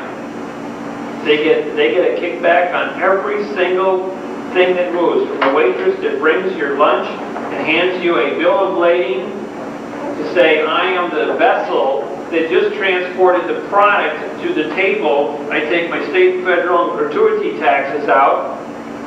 You got $5 for the food, but after you pay your taxes and your gratuity, your tip and everything else, the post office gets a kickback. So all roads still need to run. All roads, yes. That's why the coined phrase, all roads Need to run. Because of the post office. It's all about learning who is the sovereign corporation, who is the Illuminati. The Illuminati were above the law. It's because they were the ones pulling the strings on it. But they couldn't afford to have anybody exposed in this program. So anyone that stepped out of line and gave up a secret got killed. They weren't going to have a trial and expose everybody. Even the judges, the ones that play with the sovereign, that wanted to violate the code of secrecy of the fraud, because the fraud was so entrenched for 8,000 years. Every single piece of paper on the planet, anybody stands up and exposes a fraud, was immediately eliminated. So the question is, why do I get to stand here and give you guys this lecture? Yeah. How come I get to go around the whole world and make this whole thing, and how come nobody interferes with me? I got protection. Because you're in the Illuminati. Would you do one more thing on names? Sure. Your signature, please. Oh yeah, signature.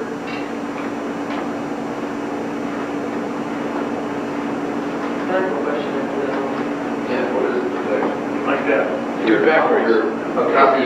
You've got a hyphen. Still using Copyright in the truth. Can you sign your name? Copyright underneath.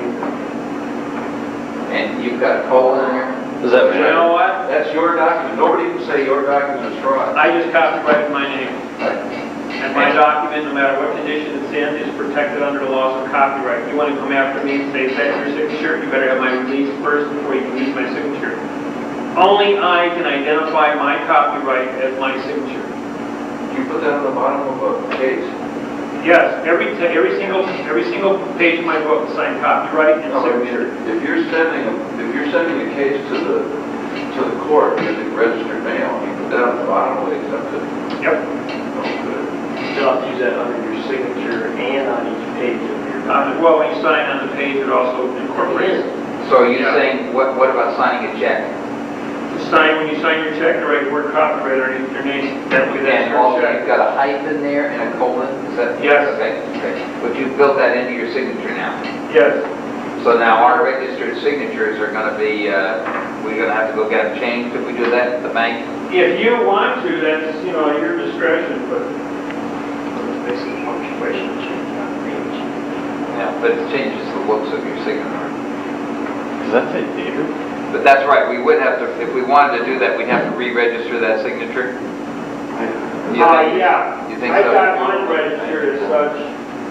Wouldn't you, do you have to do that everywhere, or do you only have to do it once and then it's just copyright?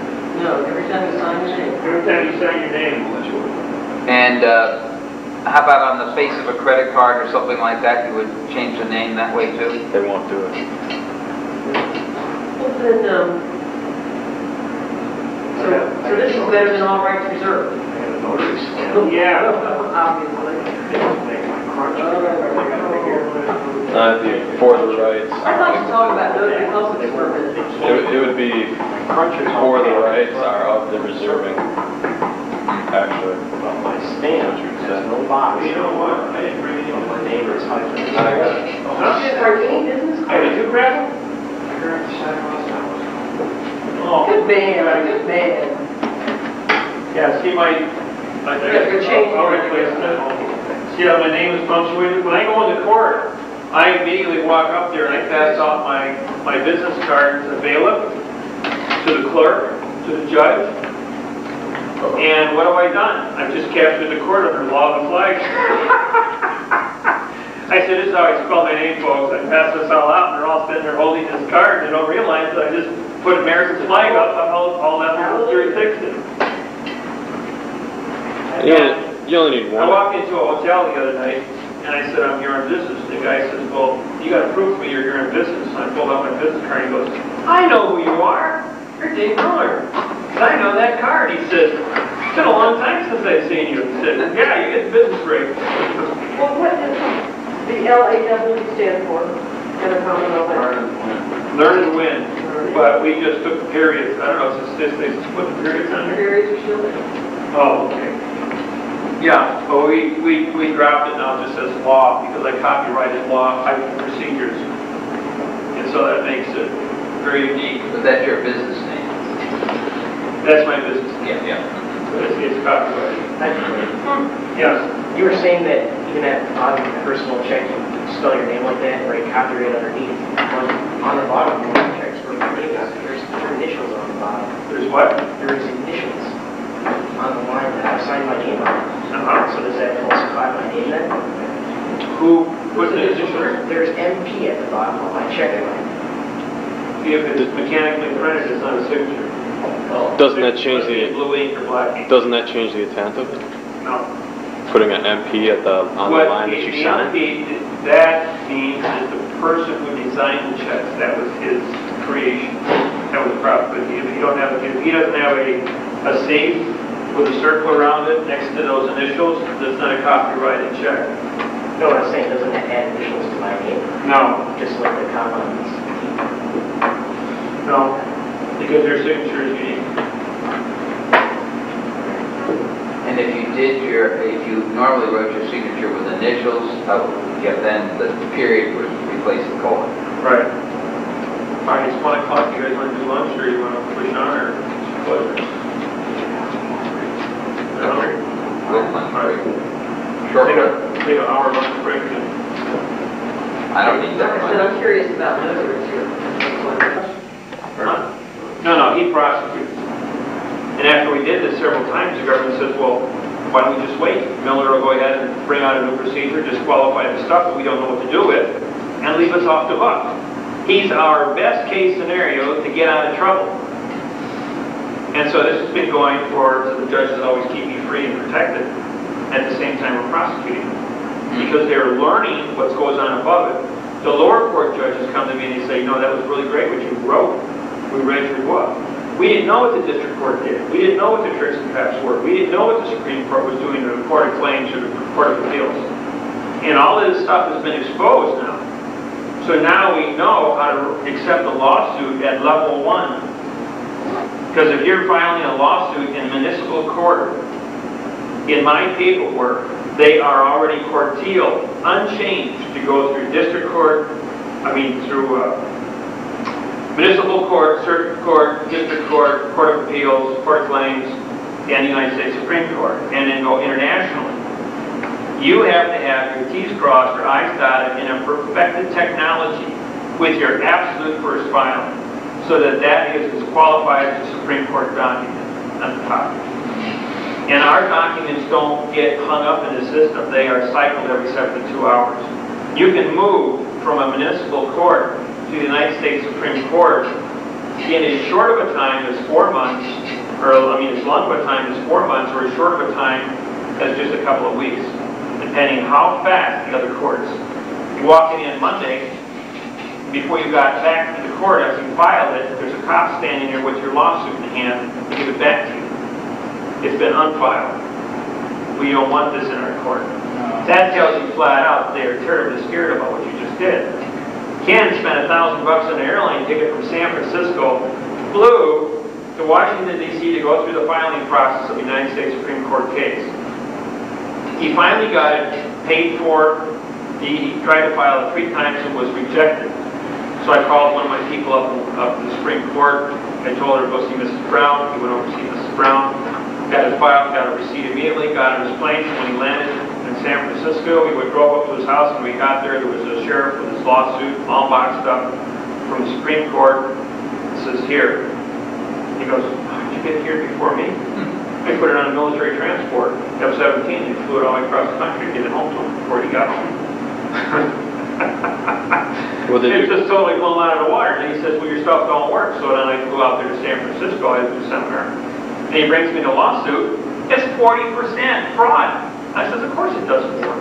I said, you took Zero Society, Right Way Law, Lynn Meredith, writs of habeas corpus from the court systems, and my technology, and threw it all together as a toss salad, and you wanted it to fly. I said, the Supreme Court knows what procedure is. They know how to stay on point with one subject. And so therefore, it wasn't acceptable. Stay on point, one subject. Focus. Focus. Simple. It's so simple it's invisible. Is the Supreme Court done in a common law style? Now, I know it's under a foreign fringe, but I've seen that all the judges are on equal ground with you. When I go to the Supreme Court, they are, because of contract. The way the contract is formulated, it says that they are in the truth. Well, I'm in the truth too, so therefore there can't be a deception. Either all have joined in the truth, or it doesn't exist. They can't use the yellow fringe. Now, February 12, 1999, the Hawaiians filed a lawsuit at the United States Supreme Court. 3 days later, that was Presidential Day, February, that Tuesday following, 9 Supreme Court judges in common law were appointed to an Article 3 court on the second floor of the Supreme Court in secret session to review the sovereignty issue of the Hawaiian people. They had 60 days by which to give an answer. On the 59th day, they issued an order saying that the King Kamehameha used English attorneys in 1848 and wrote the allodial title rights and treaties of Hawaii in verb, disqualifying the King's claims, the Kingdom of Hawaii, and all the language using my technology under fraud. Even though the lawsuit was properly put together, the lawsuit itself disqualified every treaty, trust, and contract between King Kamehameha and the world, leaving the Hawaiian people not a sovereign people, but under conquered nation status. The original Hawaiian people were genocided by the original Hawaiians, who were 6'6", 6'8", ran 300 pounds. When they landed in Hawaii from the Polynesians, down in around the Philippines, they came ashore with 20-foot-long bamboo spears, and they formed a line. These guys were big giants. 6'6", 6'8". They formed a line of 2,500 warriors and marched from one side of the island to the other side of the island and killed every man, woman, and child on the island. So that the Hawaiian pure blood would never be contaminated by any foreign blood. It didn't matter who was on the island, everyone was genocide. So because they practiced genocide, the Hawaiian people conquered the island and killed everyone. Then they set up their own government, and they had 600 years of peace until Cook showed up there. Half the population was wiped out by disease, just from the initial contact, because they had no disease on the island.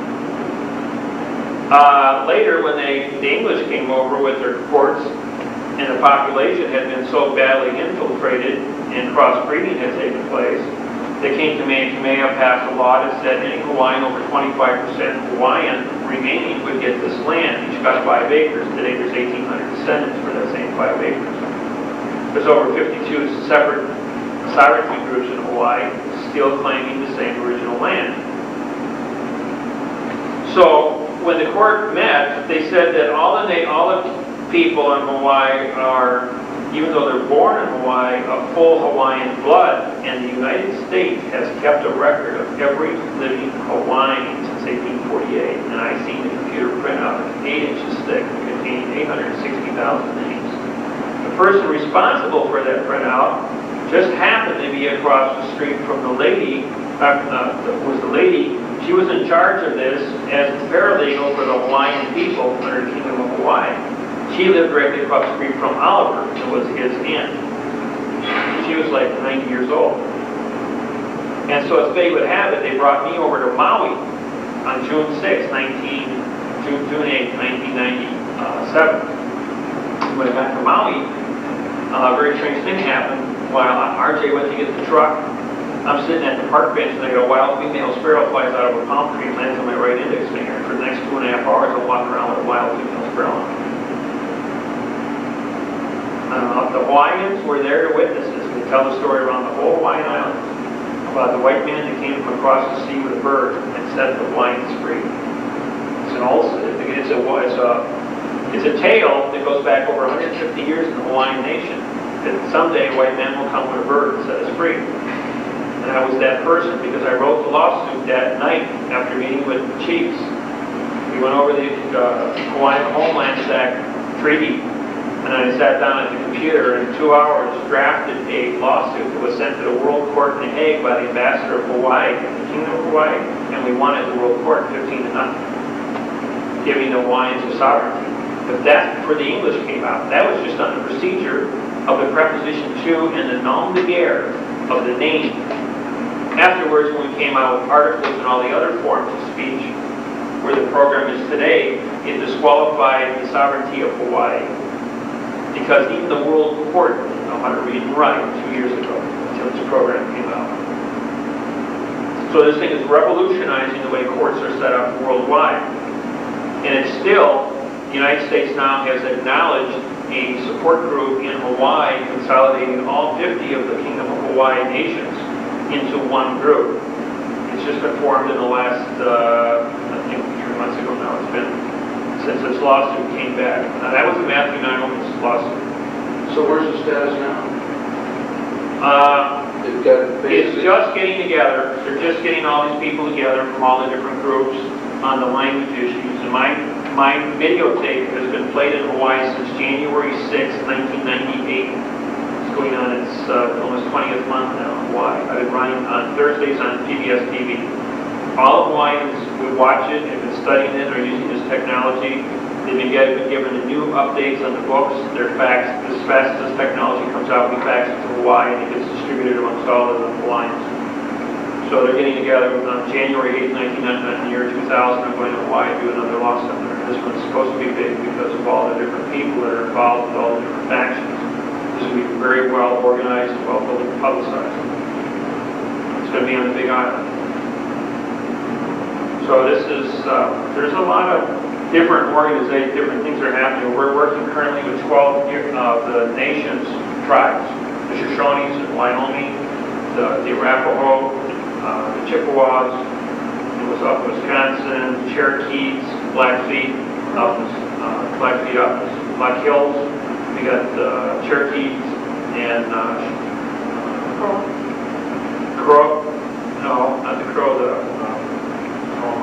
Mohawks in New York State, up by Niagara Falls area. We've got the Navajos and Hopi Indians down in Mexico and Arizona. They're all working with the treaties, international with the treaties, and they have sovereign nation status, and they can pick their own ambassadors to the tribal council using this technology to correct all the treaties that they're existing with the United States and then file the World Court for protection. So they're onshore, offshore jurisdiction. You don't have to go offshore with a trust. You can go to any one of the Indian nations and file your lawsuits or your trusts onshore with the Indians because they have sovereignty onshore. And then you don't have to worry about any interference from anyone. Wouldn't this be their nation then, or it just makes them sovereign? They have their sovereignty on the reservations, the Indian reservations. Well, I'm saying, wouldn't this... Even up in Wisconsin, when I drive up and down the state, I drop off my books at the tribal council, and the tribal council meets, and the people are getting together and studying and stuff, so... What I'm saying is, wouldn't this just plain be their nation then? Because they were here before we were. Well, they were here before us, but then it comes down to a point of organization. There's a lot of other factors involved here. And when you get into a treaty and how complex the treaties are, they have to be written in the noun jurisdiction, but this is where they're learning to correct what is wrong and get back some of the information that was lost in translation. They're not the defeated nation status, like they've been. Well, they've been under conquered nation status until now, but then when the United States entered into treaties, the treaties were fraudulently based. Because the United States attorneys wrote the treaties and just had the Indians put their X on it and sign it, they didn't understand what was going on. Few of the tribes had their Indians go to law school. They were sent to our universities, educated in the white man's tongue, which was fraud. Then they went ahead and said, well, the intent of this treaty seems to be right, the chief signed it. And when the chief signed it, he was giving misinformation from somebody who was bought off. And so because the misinformation can now be certified as fraudulent technology, it disqualifies it. And now they have to write a brand new one. This thing has got disqualified over 68,000 international treaties worldwide. So the Indian tribes are not defeated nations? No, not anymore. They were just under trickery. You are not defeated by trickery. The treaty ends the conquered nation status, does it? It's a contract, right? Yep. And it says what the status is after the hostilities are over. Right, because the hostilities have never been ended. So what's the difference between them and Hawaii? What's that? What's the difference between the Indian tribes and Hawaii? You said Hawaii.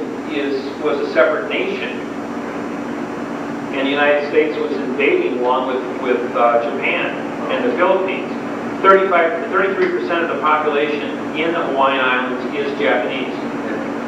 30% are Philippines, from the Philippine nation. 8% of the population of Hawaii are Hawaiians, and the balance is Americans. But because Americans hold the predominant military force there, they're in control, just because of they got the power. What are you doing? Giving a chair back? This is that's broken. It's all back. It'll fall right off. Just sit on a regular chair. Sit on there with the building back. Because it made it easier. That's what you can do. All right, what we're going to go over is how to write a sentence. Most people always shoot themselves in the foot on how to construct a sentence properly. Now, in any sentence, you got to put a date or any contract, and you have to put a place, which is your venue. Now, the venue tells that like you got a traffic ticket out here in Clearwater, you couldn't go up to Milwaukee, Wisconsin, and fight it. You have to stay in your jurisdiction. Same thing with you get married and you get a divorce. Your divorce either has to be filed where your residency takes place. you got married here in Clearwater, but then moved to Milwaukee, Wisconsin, set up residency for 6 months, your divorce would be granted there. Las Vegas, Nevada is the only other place in the United States where you can go on the spur of the moment, get an immediate divorce, get divorced in 72 hours. You know, the whole state of Nevada is that way. But there's nobody lives in Nevada except in those two cities. You got Reno and Las Vegas and Mesquite.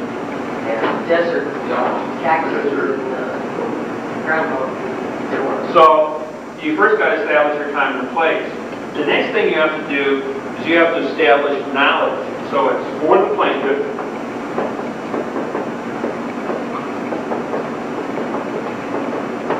There's your verb of the knowledge.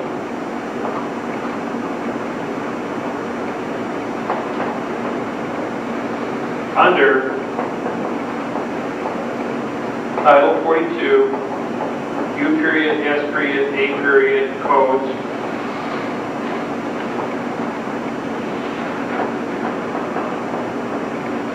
Section 1986.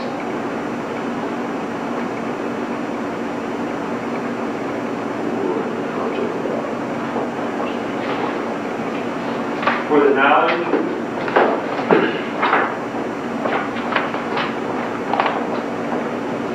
of the law in the truth. Now what this says, this section right here, I'm going to underline it.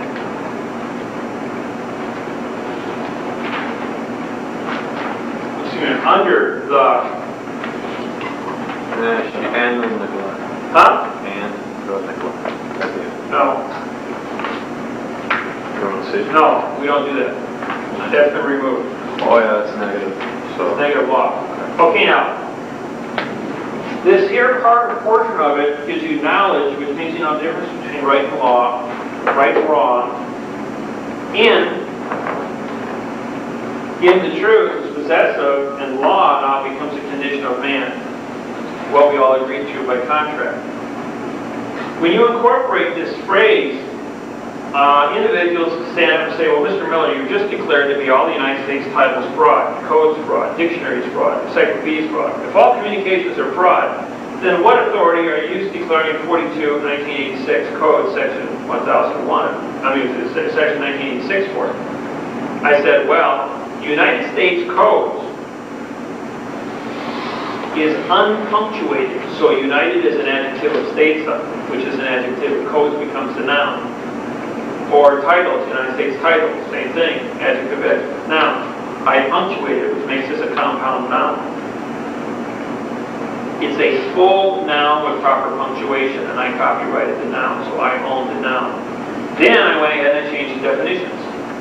The definition in the original fraud said, for not stopping and correcting the wrong, period. Not was an adverb making stopping a verb. Adverbs modify the verbs. And was a conjunction, neutral. Correcting was now a verb also. The was an adverb making wrong a verb, period.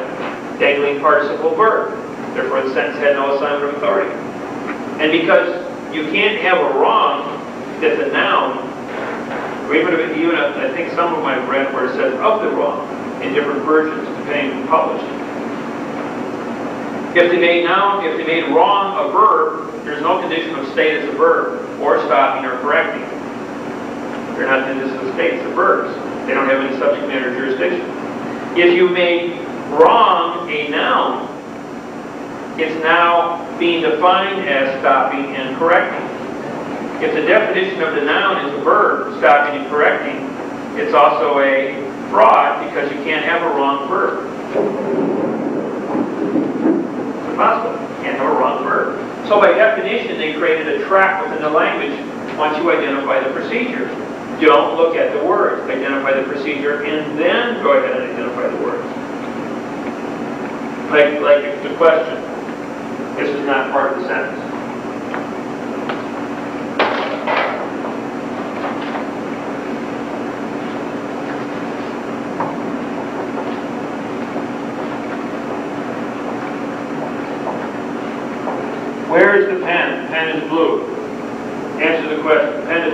where's the pen?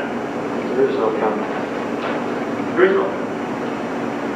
This is an adverb, modifies the verb. Thus, the adverb is the verb. Pen becomes a noun, and the adverb modifies the pen verb. First off, there's a pen verb here, and there's a pen verb here. Show me a blue verb. There's no such thing. But if you said, where is of the pen, now it's a prepositional phrase making pen a noun. Now I've got a noun, a verb, and a prepositional phrase. Now I've got a proper sentence. Down here, for the pen is of the blue. Now I have an assignment of authority, because blue in this case was no more than an opinion, because it didn't have a prepositional phrase, lacked authority. Or, for the blue is of the pen. Frontwards and backwards, it still says the same thing. And in both cases, when you set it frontwards and backwards, I'll go ahead and I'll put that in here for the camera. For the pen is of the blue, or for the blue is of the pen. See, frontwards and backwards, these prepositions are the same. You reverse them when you reverse the sentence. What about when... We move the nouns. If we move the verbs, you can go for the pen is for the blue is for the pen. You said to correct the top one, where is of the pen. You can leave where It's by... an assignment of authority. So you should have at least 3 prepositions if you want to do it in a more complete format. In other words, for the pen of the blue is for the writing. See, because now we have 2 prepositional phrases, for and of, going towards and in from is an assignment of authority. Once we go past the verb, we then go back into a for again. But you can't, because we're using 2 fors, it doesn't sound right because there's no assignment of authority. Yes? You use the prepositional phrases in front of the verb is, for instance, that move toward the verb, and then anything beyond the verb, It's going towards the end of the sentence. moves from the verb. It moves from the verb, but if you're going to use 2 phrases, you must always move towards the phrase. For the driving of the car is for the knowledge of the driver. Or by the knowledge of the driver. Preposition is saying move toward the verb at the beginning, Right. Of the verb, and move away from the verb, so to speak. After the fact is a sign of authority. But as long as you stay with your present tense verbs, you must choose your right present tense verb. And there are many interchangeable ones that do fit the condition, for and with. You can say, with the pen is of the blue, or with the blue is of the pen. How do you write something in the negative? You can't make negative contract. Don't even try it. Because you will disqualify. All negative is an adverb. You can use the word neglect. You can use the word breach. Now take the word violation, T-I-O-N. It's a hard noun.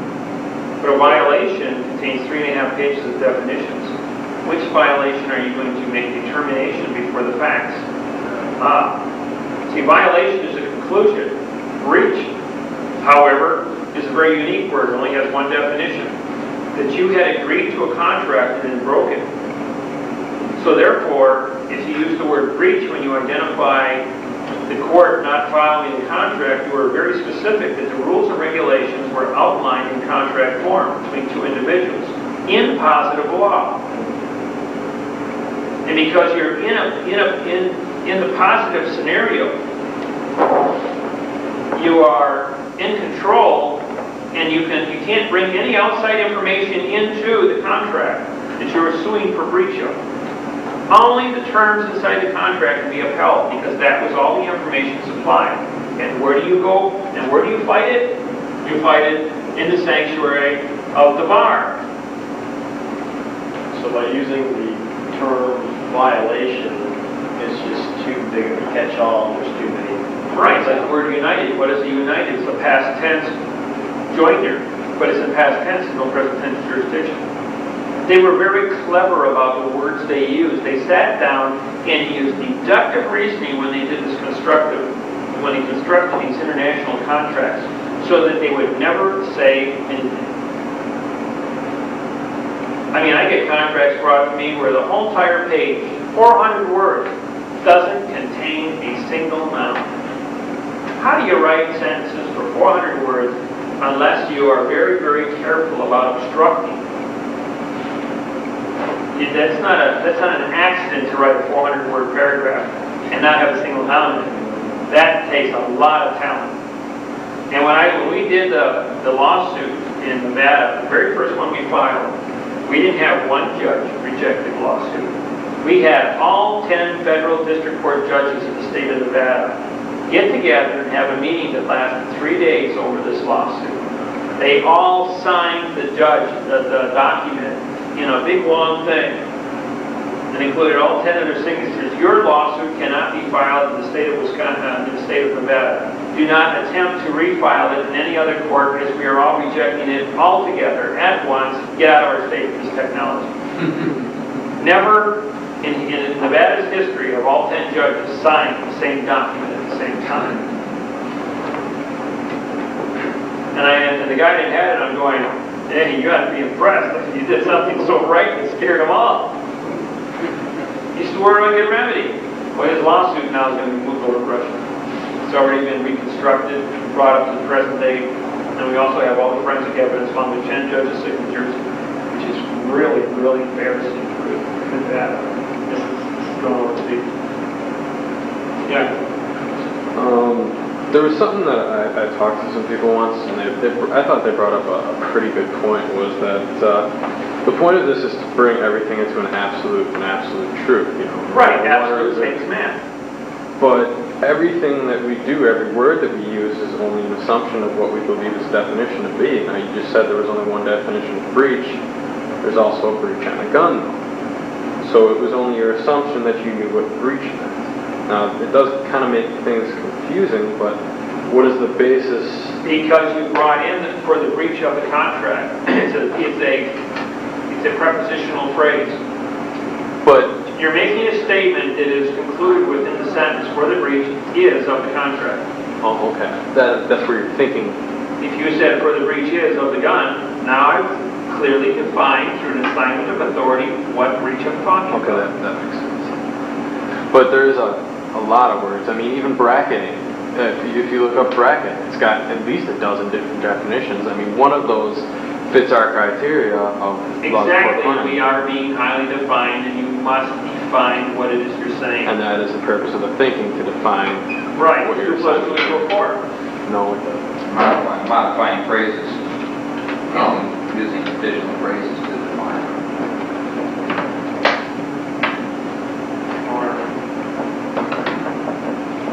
F-O-R-E. And then you got F-O-R-E, F-O-U-R, and of course the number. So you got 4 fours, and then you've got 2, 2, and 2, and you have 4 twos. So when you write it, there's 2 plus 2 equals 4, there's 26 combinations you can create. And then you also got 8 plus 8 equals 16. See, I mean, there's a dozen ways you can create that also. Or 4 plus 4 equals 8, ATE. So did you hear what I said, what I meant when I said, what I said, what I meant when I said? You cannot win an oral argument. Your oral argument is as good as the paper is written on. Remember that. In Cincinnati, Ohio, across the halls of justice at the Cincinnati Law School, it says your oral contract is as good as the paper is written on. Which means don't talk to people. Write it down. Make your wants known. Define what you say. Use your punctuation. You don't speak in punctuation. Define your words. Be exact. Be as absolute as you're supposed to be. A very unique thing happened the day I was in Cincinnati Law School. We're walking through the halls of justice, and there's about 20 different grand masters, judges, and they're all wearing necklaces, going all the way back to the 12th century in England. And then once you got past 200 years, everything was in painting. And the same symbols appeared in different forms, depending on their achievements and their rank. But one symbol was found on all of the necklaces. And so as a senior law professor was walking through the hallway, I said, "Excuse me, sir." I said, "You work here?" He says, "Yes, I do." He says, "I'm a law professor." I said, "What does that symbol mean?" Just turned, just exploded, went red like the book. And he says, "Are you an attorney?" He goes, "No." He says, "Security, get these people out of this building. They're trespassing." Just because they asked the question. The wrong question to the right person. It was an Iron Cross. German Iron Cross. They also, many had swastikas on their things. Some had the Star of Solomon. Some had, there was, I counted over 22 different symbols altogether in the necklace with the various ranks. But they were senior judges, senior masons, lodge members, Templar Knights, Scottish Rites, depending on what the organization was to become the judge. So they were all tied. This was on their necklaces. They showed groups of judges, and only the one had the necklace on, the center figure. And then if you look at the kings from England going all the way back 1,500 years, you see the same necklace, along with many of the similarities that were worn by those men as well, even in the popes, France, Germany, Russia. They all have these elaborate, they all wear the same double ring or double bar necklace. And all these symbols are on that. It doesn't matter where the judges go around the planet, even in China, India, this order of this symbolisms are carried around the world in all the religions. So there is an organization, very quiet organization. Okay, so now once you establish an assignment of knowledge, then you have to identify your injury. For the injury,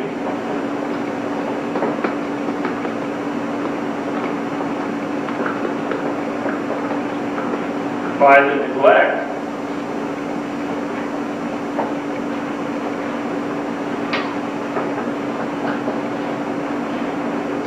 of the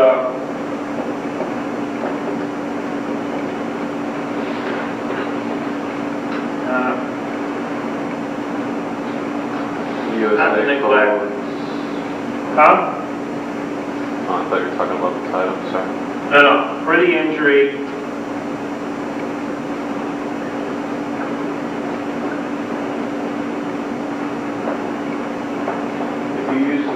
failure, is that a negative? Then you can't use it or should use it? No, you're going to be speaking in positive terms. You can't tell anybody what they didn't do, whether neglect or failure. You can only contract for the truth and continue to sue for the conclusion of that truth. Anyone who doesn't comply with it must join in the fiction by confession. You only can prosecute by confession. If they won't confess, then you don't have a condition. You have a default. You have time and you have default. If they default on performance, then you've won. In other words, they are out of the picture, they have to pay the bill, and you go on to the next individual. So the injury is never for the drug. It was found in a certain amount of time. Did you have something just found something else? What was that? Did you have for the injury is by neglect of someone? The officers of We removed that. I'm going to give it to you, this one for now. For the injury is, here's your verb, under the Title 18, USA Code,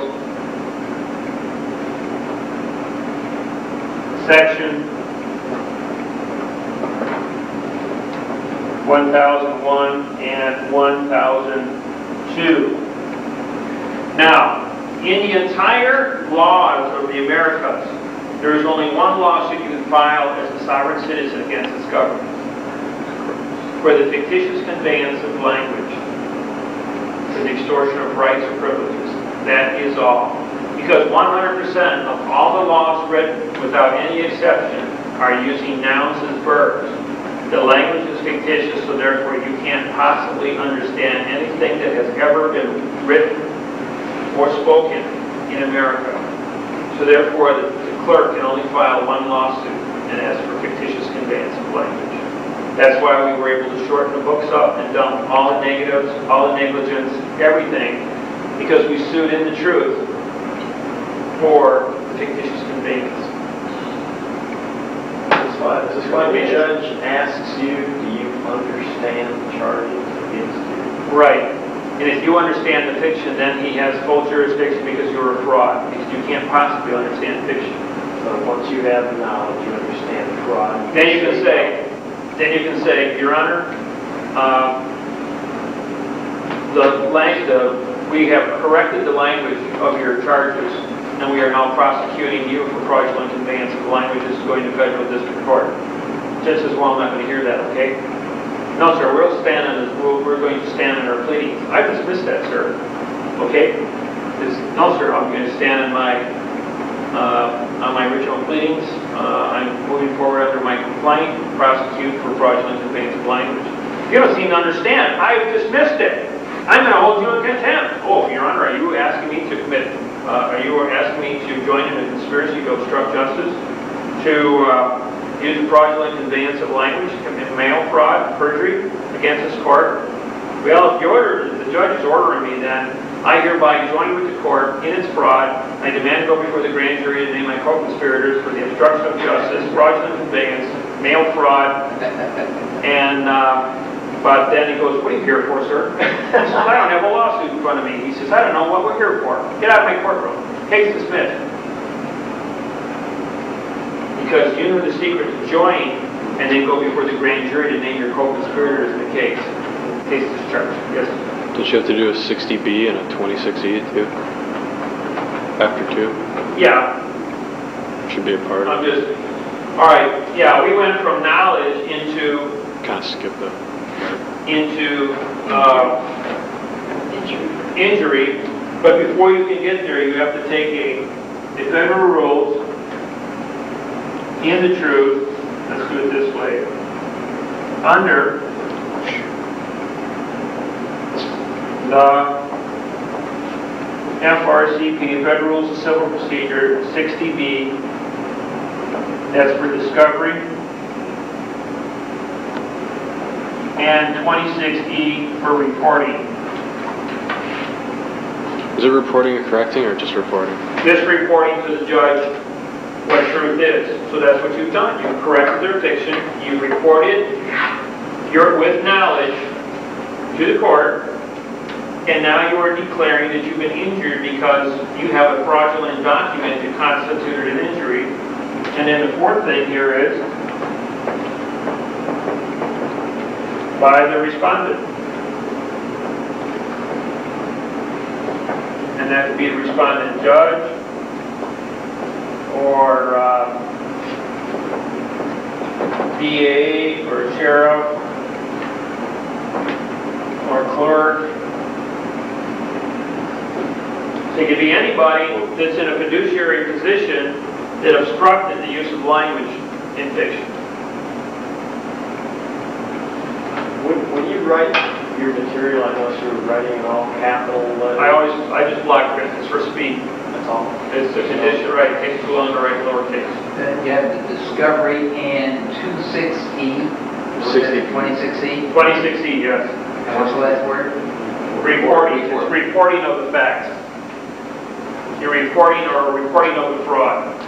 26E is for the reporting of the fraud. Okay, that's your complaint. That's it. One sentence. Okay, so to go through the mental process here, you're establishing the date, place, where where's the jurisdiction question? Isn't that what's put in? Jurisdiction questions are already incorporated in the document under Title 28, Section 1331, original jurisdiction for the court, under law of the flag, which brings it under freedom of contract, and then names the clerk under Title 28, 1361 for the assignment of authority to do the filings, to then give it to the bailiff, who is the senior court barrister, who is the sheriff. They're all the same person, which then is carried to the judge to do the service of process, returned back to the court, process of the service, and then the unit is complete. That everyone's been told what the case is about, and then it can be scheduled for court. The judge then assigns it a date. The clerk then mails it to the person who filed the lawsuit, and you're all set. Is this in your book? Is this in the book that you... Yes, it's already outlined in the book, under the draft of the court. That belongs up there though too, right? That does, no, this is just the structured sentence, how we're doing your structured sentence. Oh. So none of this really gets into any of the details of something that happened. How can you understand the detail of the cup, the glass, the table, and the chair? They're all verbs. How can you understand the detail of the verb? You can't. So you only sue them for one thing. Title 1001. Fictitious conveyance of land. Isn't that more Title so? 18 section. Isn't that more so to say that it's your starting point? There's many others that fall under depending on what they do with the case. It's only one case. No, I'm saying. Well, there's other things that take place once the fiction's been established. The fact that they get together and they cover up the fiction, that forms up your conspiracy. Then they change the flag, which is deprivation of rights under color of law, Title 18-242. Then they go ahead and act under criminal conspiracy and join together under Title 18-241. Because they're all acting together now, they're an accessory after the fact under Title 18 U.S.C. 3. If they put you in jail, it's misprision of a felon under Title 18 U.S.C. 4. And so this thing just gets deeper and deeper. That's what I call the Miller carpet. You get stuck in one of my lawsuits and that you don't get out. You're going to get full of tar and you can't get it off. You're dirty. Is it fictitious conveyance or fraudulent conveyance? Fictitious. It is, not fraudulent. Fraudulent and fictitious are the same word. Oh, okay. They're synonyms of each other. I would recommend that you all get a book on synonyms. Because as you discover the language, you will also discover the synonyms that are used in language. Now, what I'm going to show you next is who you are. And when people find out who they are, they really are shocked as to how many different jurisdictions they come under because of what they are. Your vessel, your body, citizen, people, human. By the way, the definition of human means monster in law. It's what monster? Human being. No, being is another entity. Those are two different words. Your definition on human being is basically describing a monster. Person. Where did you get human from? Where does that one come from? Human is corporation. What do you mean, monster? Huh? Look it up. In law, all law, human is a monster. In other words, humans are the only species that kills themselves. Cannibalism. Vessel is a body.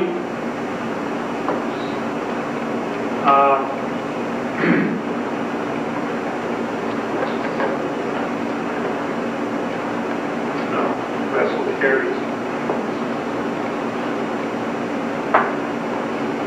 What is a natural person?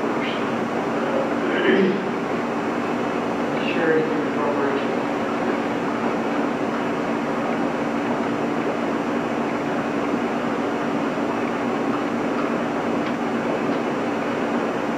It's a party. Party is thinking.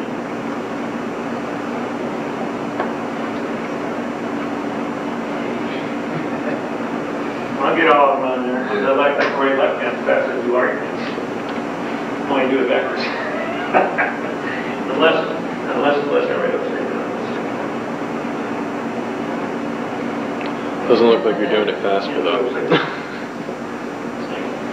That's your limitation. All right, what's another one here? A vessel. Okay, citizen is contract. People is plural of party.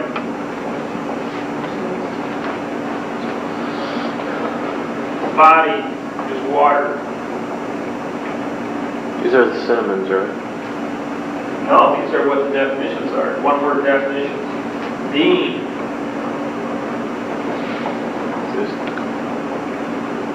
Thinking.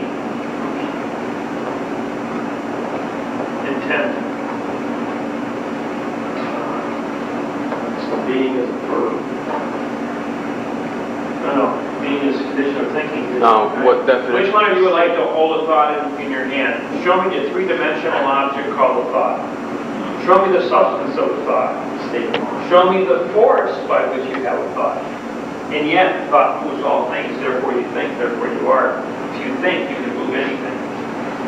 Now you got being. Depends in motion because of thinking. Because thinking initiated the electrical impulse, which then created the chemical reaction in a billion cells to create when an arm move and throw the pen up in the air.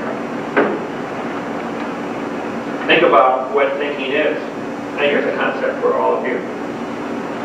How fast is the speed of sound? 720, 1,200 feet per second. Can you see it move through the air? Well, no.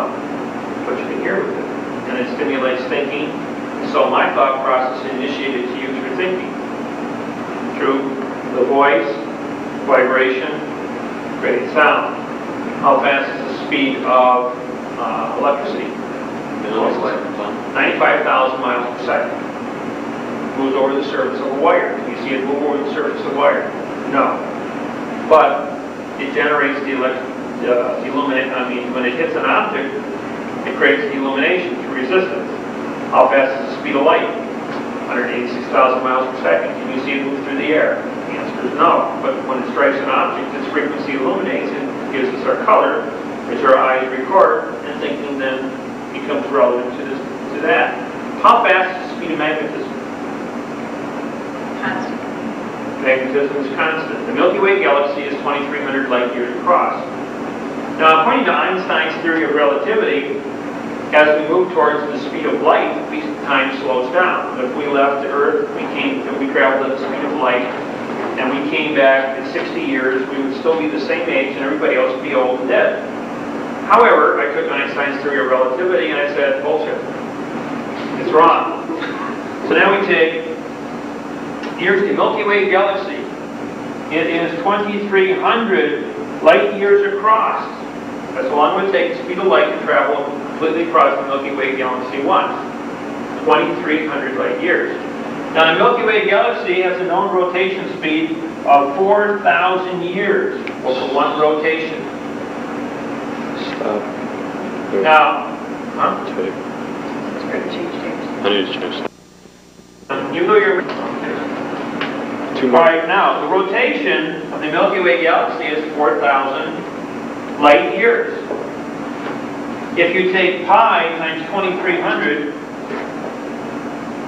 it equals 7,500. You take 7,500 and you divide it by 4, you get 1.87 times the speed of light. The Earth is located in the outside rim, moving at 1.87 times the speed of light. Does anybody feel old now? That's 300,000 miles a second you are traveling in a magnetic constant. The point is, if magnetism is constant, the pressure in magnetism is the same. Now, look at Earth. What happens, here's the rough shape of the Milky Way galaxy. That's what it looks like. And it rotates, it's high in the middle, it's white hot with stars, there's billions and billions of stars, and we're located right out here on the tip. And it cycles once every 4,000 years. Now, Milky Way galaxy, however, if you know anything about magnetism has a line of force like this here. What does that leave the middle? This is a magnetic wormhole. Technically. Because it's a vortex of a magnetic field, it only is hollow up the middle where all things are equal. So whenever we cycle, we come around to this position. How long ago was Christ born? 2,000 years ago, after revolution. So Christ was born down here. We're not coming up here at the other side of the wormhole. When was the Sphinx born? Developed? 4,000? No, the Sphinx was, the original Sphinx was built 16,000 years ago. 4 times 16. Gee, that's 4 cycles. 4 complete cycles. What happened with the after the original Sphinx was built? 4,000 years later, the Druids built Stonehenge. 4,000 years later, it went back to Egypt, which was 8,000 years ago, which was when Babylon took place. So every time we cycle past the wormhole, there's a major galactic event. The original Sphinx was put down on Earth, and the Black Onyx truss. The stone is 8 feet by 4 feet by 2 feet. It has hieroglyphics on all 6 sides of it. It is a continuous truss of the planet Earth, giving whoever put that, built the original Sphinx, and the stone was the truss written in hieroglyphics down. The next cycle, complete cycle, brings us up to Stonehenge. The next cycle brings us back to a reconstruction of the Sphinx. 2,000 years later, which was 5,700 years, or 6,000 years, was the pyramids were built, which was Orion's belt. 3 pyramids are, in fact, Orion's belt, by weight of stone for the atomic weight of the 3 stars of Orion's belt. It cycles on April 4th, year 2000. 6 months from now, about 8 months from now, 9 months from now, is when the cycle is repeated. So we will come back into the alignment of Orion's belt with the vortex, 462,000, which is also the anniversary of when Christ was born and died on the exact date, 4/6.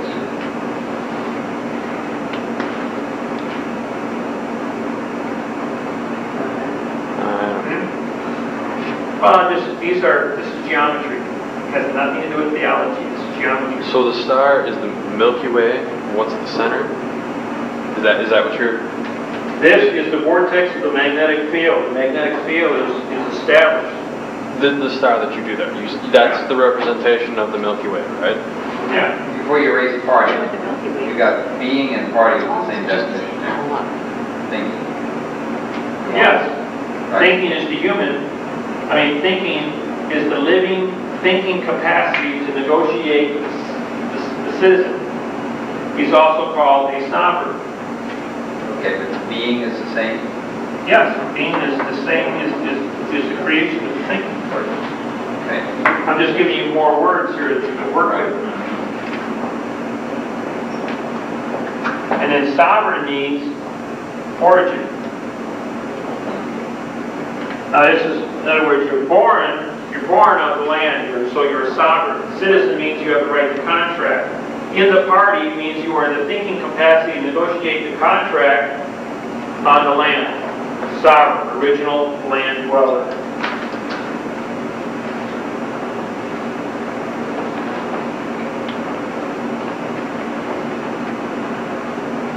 So, when we go ahead and you have Admiralty and Maritime Jurisdiction controls the vessel.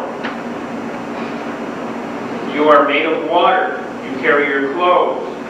Does the ship travel on the water, or does the water travel on the ship? Does the body, which is water, carry the vessel?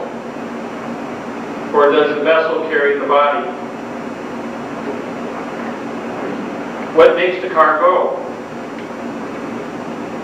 What makes the ship go? Thinking. Thinking is the only thing that can make that vehicle move.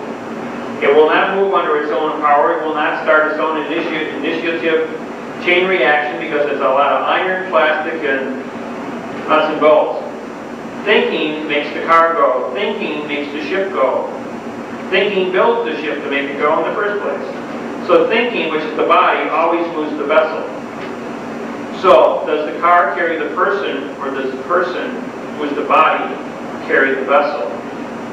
You are made of water, therefore you are the body. You are the citizen. You are under contract. You are the party. Therefore, you are the body that drives a vessel. And the vessel is also called a transport. And the transport now is the vehicle, or the vessel. Vessel is for ship, and vehicle is for land transportation. It is transport. What do you call a military vehicle? Transport. Military is under postmaster. Postmaster has transports. Postmaster doesn't require registration of their vehicles. The military does not register the vehicles also because they have transports. Because they are transporting soldiers under contract. They've given up their contract right. They're not sovereign. They're in contracts. The vessel transports contracts, but it's the thinking body that is in control. So the body has a right to move under God-given right, but as long as he moves the transport, it is not the transport that moves him. He moves the transport. If he calls his vehicle a transport, he registers at the post office, and now does not require a license to move that vehicle. Hawaii brought that one up. These guys played it. After I did my seminar, I put this word game together. We kicked this thing around. These guys went to work at this thing. They go, wait a minute, how many different things can we call a car on the planet? Because they didn't want to buy license plates. So they went ahead and found out the military, because Hawaii is under military control under the War Powers Act, is under all vehicles or transports. If they're transports, they got to be registered with the post office, who is in charge of all land and water and contract. So they file the contract, registered vehicles, and put under postage as being vessels controlled by the body of thinking, which is them. And they don't have to be licensed. Now, the only problem is Yes. every time they go somewhere, they have to put a stamp on the car.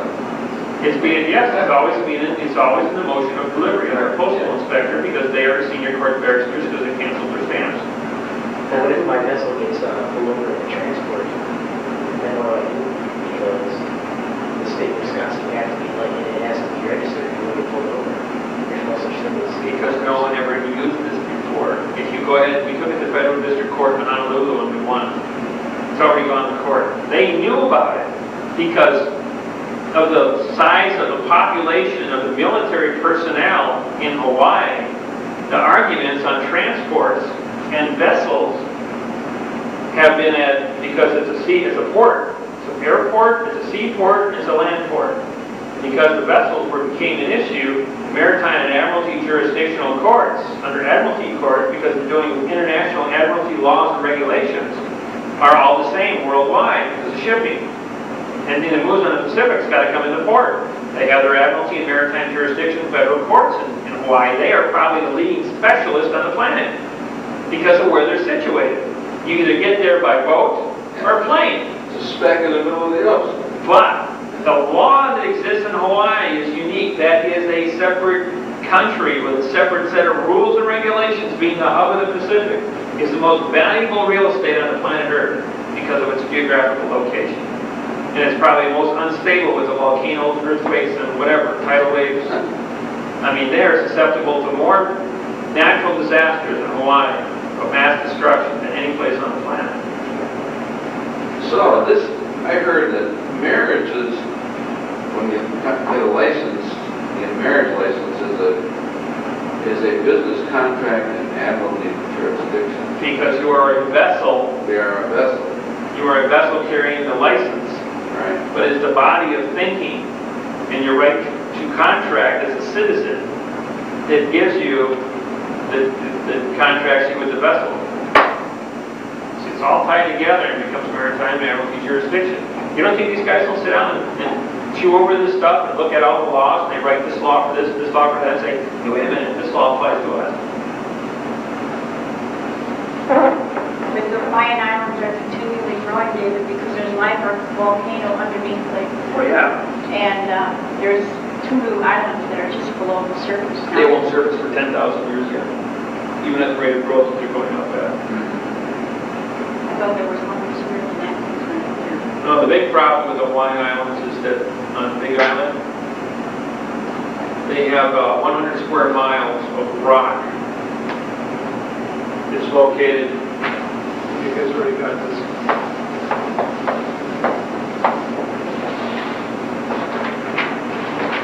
Here's the Big Island, and it looks like this. You've got your initial core, and you got all this land. There's a big crack. It's right here. It's 100 square miles, 1 million metric tons of rock sitting out on the ledge here. It's already cracked. So the only thing that holds it together is just probably a rough edge. And here's your water line. So what happens? A tidal wave hits this 200-foot tidal wave due to a 8 or 9 on the Richter scale along either Peru or the California coast. It'll cause a disruption to flow up, and it'll break this off. It'll then fall into the trench, which is 7 miles deep, setting up a second 300-foot tidal wave that'll circle the entire planet from the displacement of that much water. It'll move at 600 miles an hour. It'll take out the entire Pacific Rim, go around Antarctica, come up through Bangladesh, India, and because there's millions of people live along Bangladesh lowlands, it would send a 300-foot tidal wave over Bangladesh, and it would cause millions of people to be drowned.